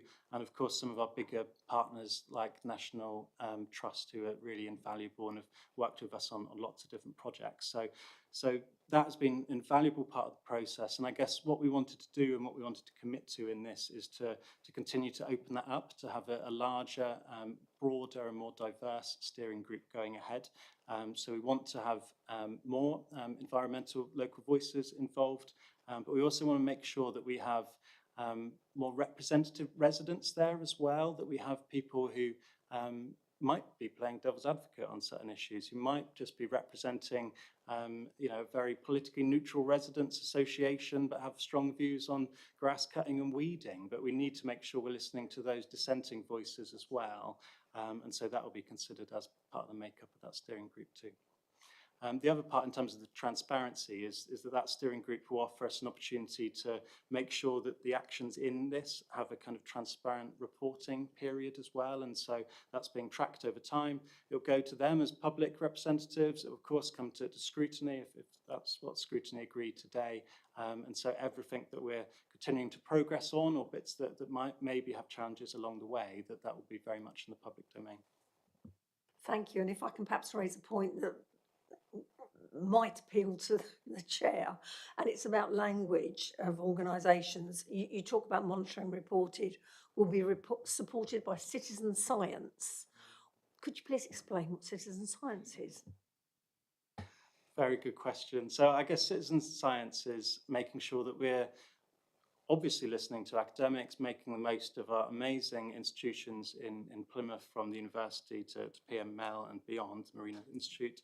But also, in order to engage people in these subjects, we want people to be getting involved in the science side of that as well. So it could be from doing a bio-blitz, looking at species in a wildflower meadow, to doing some work around the National Marine Park, getting involved in citizen-led science that will help inform what we do is as much a tool of behaviour change as it is for the actual scientific output of that. Thank you. Councillor McCarthy, and then we'll finish with Councillor Smith. Thank you, Chair. Brilliant document. Credit to you all. A lot of detail, and the fact that it's got that co-design piece in there. You know, we've already heard people saying sort of the you said we did piece. I think that's really strong, and I think for me that part of it, you know, alongside street trees, and you know, you talk about Alice Shadd, and you know, having pride in you know, the species and the environments we have in this city. I think that pride piece is what's really important, and I think it's interesting. You know, you've talked around climate, and I wonder, you know, I can see this sort of movement of bringing people together is going to have a real impact, and it's going to start to voice their issues around climate, which I think is brilliant. The Natural Capital Prospectus piece on the geek front is amazing. That's really good and really super innovative, and you know, I'm excited to see what that brings in again for the city. I guess leading question for me, you know, we as a city council have had situations of left hand not knowing what the right hand's doing, and it feels like this document for this space will start to embed and pull everybody together. Is that going to be the case? Thank you, and thanks for your feedback. And Josh was one of the councillors who asked, you know, to get involved in extra meetings to inform this. So I'm really grateful for everything you've done to contribute to this document. So I think what you ask is really pertinent, because it's easy for, you know, the council is a big beast, over 2,000 employees, and it's easy for pockets of amazing innovation to happen in isolation.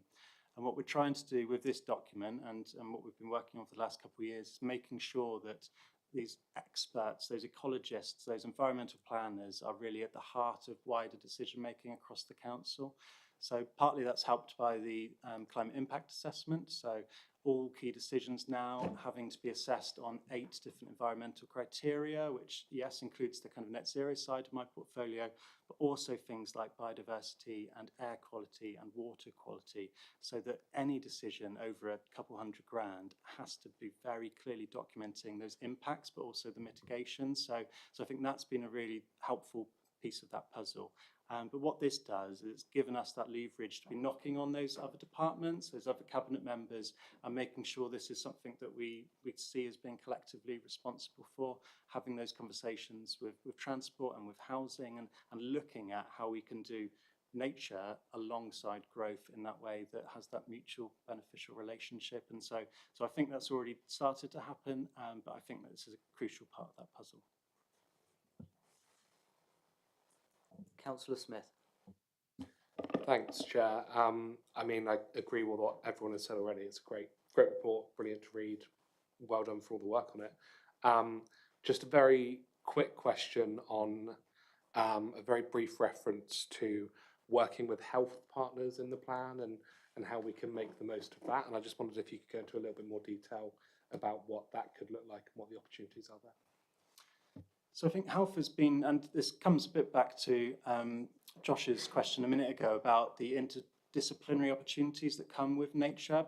So this isn't just about tree growth, this isn't just about some pretty bulbs in roundabouts, but it's actually looking at some really massive opportunities for people alongside all of that. And so the health opportunity, I think one nice case study is what is already beginning to happen at Poole Farm. So recently we opened up a building there, the Bircham Eco Lodge, which will be an incredible site for things like ecotherapy for young people. There's going to be support there for children with SEND. There's going to be work that is happening there for children going there as away days who are in our care system.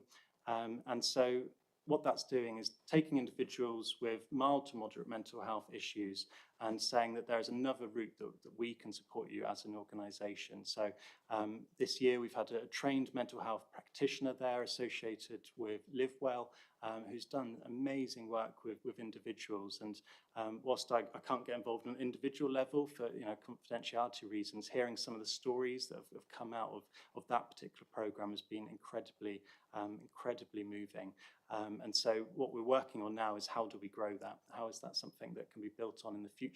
How do we develop a research base to show that there's a real opportunity there that the NHS should be paying attention to? If you look at, for instance, what the council has done with the Community Builders Programme, that's a council commissioned service, but it's paid for by NHS national funding.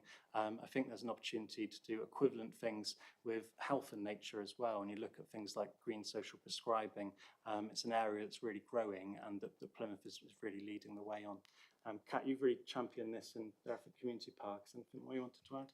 I think it's just, so we had 120 children and young people come through the first year of the ecotherapy. So with mild to moderate mental health challenges, so that they come either self-referred or through school.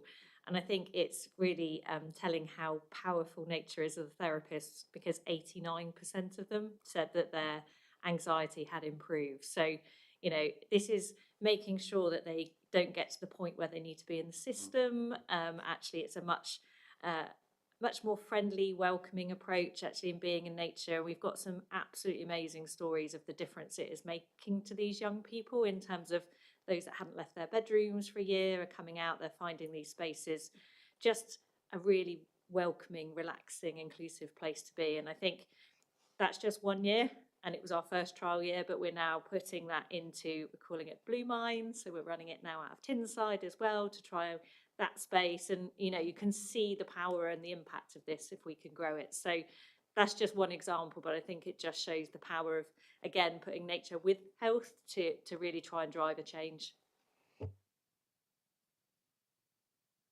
Josh and Lauren have got a burning desire to get in, so to carry on.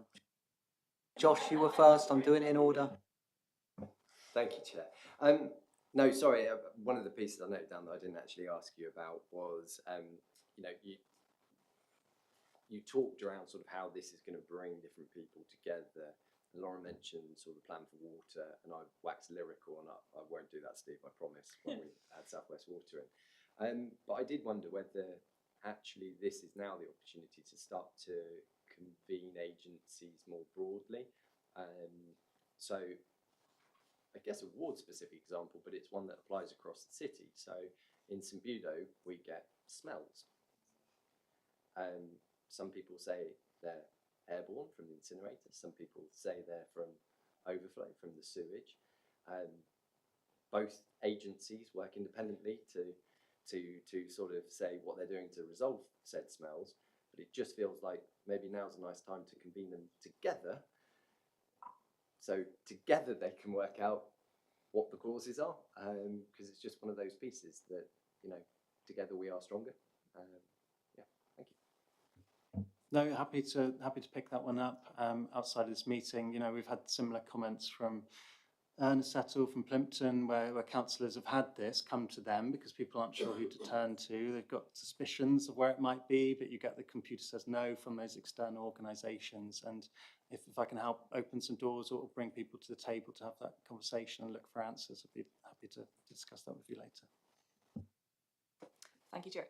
I'm just going to bounce off what Josh said quickly there, because we were speaking earlier about our forward working plan, and I was going to raise a suggestion that we have a select committee on flooding, but perhaps kind of hearing your suggestions, we broaden that a little bit wider to have that select committee on water, in light of that plan for water, lots of water, to start putting some of those plans in place, because I appreciate, especially with flooding, I was reading through the documents, it just struck me how multi-agency those approaches are, and responsibility is shared between so many places, that perhaps being able to have a space to have those conversations productively between partners might actually be a really good jumping off spot for that plan for water to help that along its way. And then into my actual question, which is, I was really struck by the priorities for age, which are detailed in the document. There's one really wonderful one, which is about not having bells on cats, which wild, but anyway. I was really struck by every single age group had their first priority being litter. Did that also, what kind of chord did that strike with you? What kind of forward action is that kind of planting in your minds? Because you know as well as I do that we have some really fantastic volunteer litter pickers throughout the city who are doing an incredible job alongside Plymouth City Council staff. What are we doing to address that concern as it's so prevalent throughout all ages, all demographics? Yeah, that was really interesting. And one of the first things we did after we had all those hundreds of feedback was to start looking at some of the key themes that came out from that. I think sometimes it's that thing of what is the most visible issue that people are most likely to talk about. And, you know, we see that with our councillor casework, don't we? That people might be more likely to talk about the block drain that they can see on the first couple of centimetres than the wider systemic issue under the ground, for instance. So I think part of it is maybe linked to that. I think there's great enthusiasm for the work that Clean Our Patch do and some of those other smaller voluntary groups as well, and that the council can help to promote. In terms of litter as an issue in and of its own right, there's a really interesting piece of work that's happening at the moment with a newly promoted member of staff in street services who's looking at the data side of public bin collections, not the most glamorous part of council delivery, but looking at the regularity of collections at different sites, for instance, and making sure we're getting that right on a data-led way. So looking at, are we collecting bins too early in some cases? Are there some that need to be 2 or 3 times a week? Are there some that need to be daily? The average is about 2.5 per week per public bin, by the way. But if you get a sunny day and you get people on school holidays, that can be an issue. So I think there are ways of doing those kind of strategic interventions as well as that making sure that people know about public opportunities too. Andy, your background is on the environmental ops side of things. Anything you wanted to add on littering and street cleansing? Yeah, just to acknowledge, obviously, that was a key. Every age group, it was in different guises talking about litter. So we obviously need to be listening to what people are saying, because if that's all the amazing stuff we're doing, if that's the first thing that comes to people's minds, then it's a problem, but it's something that we need to address. So like Tom said, and sort of follow on from that in terms of looking at our data on how we're using how full our litter bins are when we empty them is about optimizing our resources, so trying to use our resources more efficiently. Can we empty bins more often? Do we need more bins in certain areas? But also working with partners. I know National Trust have just gone through like a rationalisation process where they've actually reduced the number of bins that they have. And if you look at the sort of where people have said their, for want of that phrase, favourite green spaces or natural space, a lot of them are not necessarily ours. So it's working with partners to make sure they've obviously got the resources there. But we are in the throes of appointing a new operations manager for street cleansing. And one of the key focuses on that area will be around working with communities and how we can get more, whether we can get new groups like Clean Up Hatch and Plimpton Pickers, or just sort of work with them more effectively, tool them up, training, make sure they've got all the right equipment, etc. So yeah, that was quite startling, really. So definitely something we need to focus on. Thank you. Yeah, so it is probably one of the most one of the favourite volunteer activities actually is a beach clean. But we've been doing a lot of work around marine citizenship and around why do people drop that litter in the first place. Although there are others that are very keen to pick it up, we kind of need to address why it's being dropped. And I think one of the things that we've done a lot of work on is looking at kind of the behavioural change that goes with these interventions. And I think one of the key things that we've homed in on is that if you're really proud of your place and you feel ownership of it, you're really unlikely to drop your litter. So we're trying to look at all the interventions where we can give people the opportunity to really get into these spaces and enjoy them and build that kind of relationship with those spaces, so that, you know, there's no point telling people don't drop your litter. We need to give them the experiences to allow them to build that relationship up. So we're working on a nature campaign at the minute, which is all about Plymouth and identity and pride. So we need to work on both sides, because actually if people feel like these spaces are theirs, they're really unlikely to leave the litter in the first place. So it's both sides we need to work on, but I think the more people feel ownership of their green and blue spaces, hopefully the less of a problem it will be as well. Just one last one from me. It's just because it's quite a bit of a hot topic at the moment, and you see it in the parks. Parks is a big part of what you do, is the amount of people in tents, homeless people. And I want the council and departments to pull together on any issue, especially things like this. Can we be assured that the park rangers and anyone else doing works in parks is reporting this and trying to help people? Because my worry is, and is that there's people working in the parks, but they're not reporting. We can't be having that. There's welfare issues here. So is there systems in place for that? So I think everyone around this table, would share concerns about street homelessness, particularly as we get into the winter months as well. So that can be visible in our green spaces. The issue doesn't tend to be underreporting from either staff or from members of the public. Often you'll get numerous reports, and I recommend, I can't remember the name of it, someone might be able to help me out. There's a website that you can use to signpost not just the council but the other agencies who work in that field directly to help, which is a much more efficient way of doing it rather than going through emails or the council casework process. I would certainly hope, Kat, that your teams would immediately report that as soon as it was seen, and perhaps there's something we can do to remind individuals working in those spaces about the most efficient way to signpost. It was just a worry that the public or myself would report it, and the department would go, "Oh, no one's reported it," and that would worry me. I'd like to think, yeah, we know about that because our parks team have already raised it several times, and then I know. Thank you. Thank you, everyone. Thank you for your presentations. Thank you, Tom. That was excellent. Kat, special thank you for being here. Really good to have you here. Andy, brilliant. Keep up the good work. There are 3 recommendations that we can see in front of us on page 73. One of them is what Alison said, but it is actually here. Are we happy with those recommendations? Brilliant. If that can be noted. Lauren, the point you make, unless somebody puts me right, I will feed that back when I do my report to the Scrutiny Management Board that you request that scrutiny, that select sort of few to look at the flooding and what was the other issue? You wanted to amalgamate a couple of items, didn't you? And water. Yeah. We'll get the wording. So I'll report that back and then report back to you, obviously. Thank you, guys. Thank you.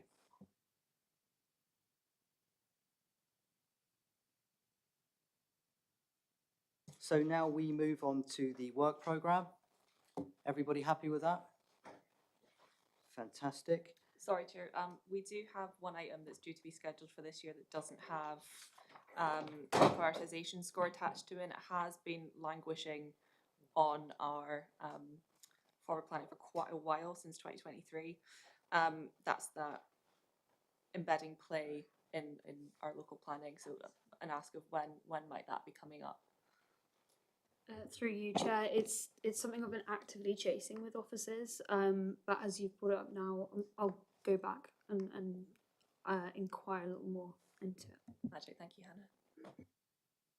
Brilliant, thanks for raising.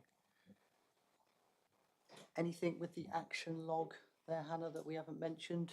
The only thing to say that obviously following the site visit to Tyneside, I added a little action on because we had a really good session with some of the officers and they wanted to share some of the work that they've been doing, particularly with regards to mental health. And I've shared that with everyone today. So that's going to be added and ticked off within the week, which is really good. And also just to say that the very, very top action that's been outstanding for a couple of years now, I've been informed can be closed off shortly. You'll receive a briefing note. So yeah, that should all be moving along nicely.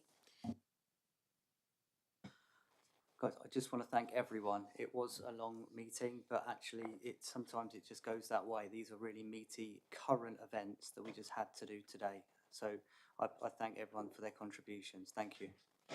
Have a good rest of the evening.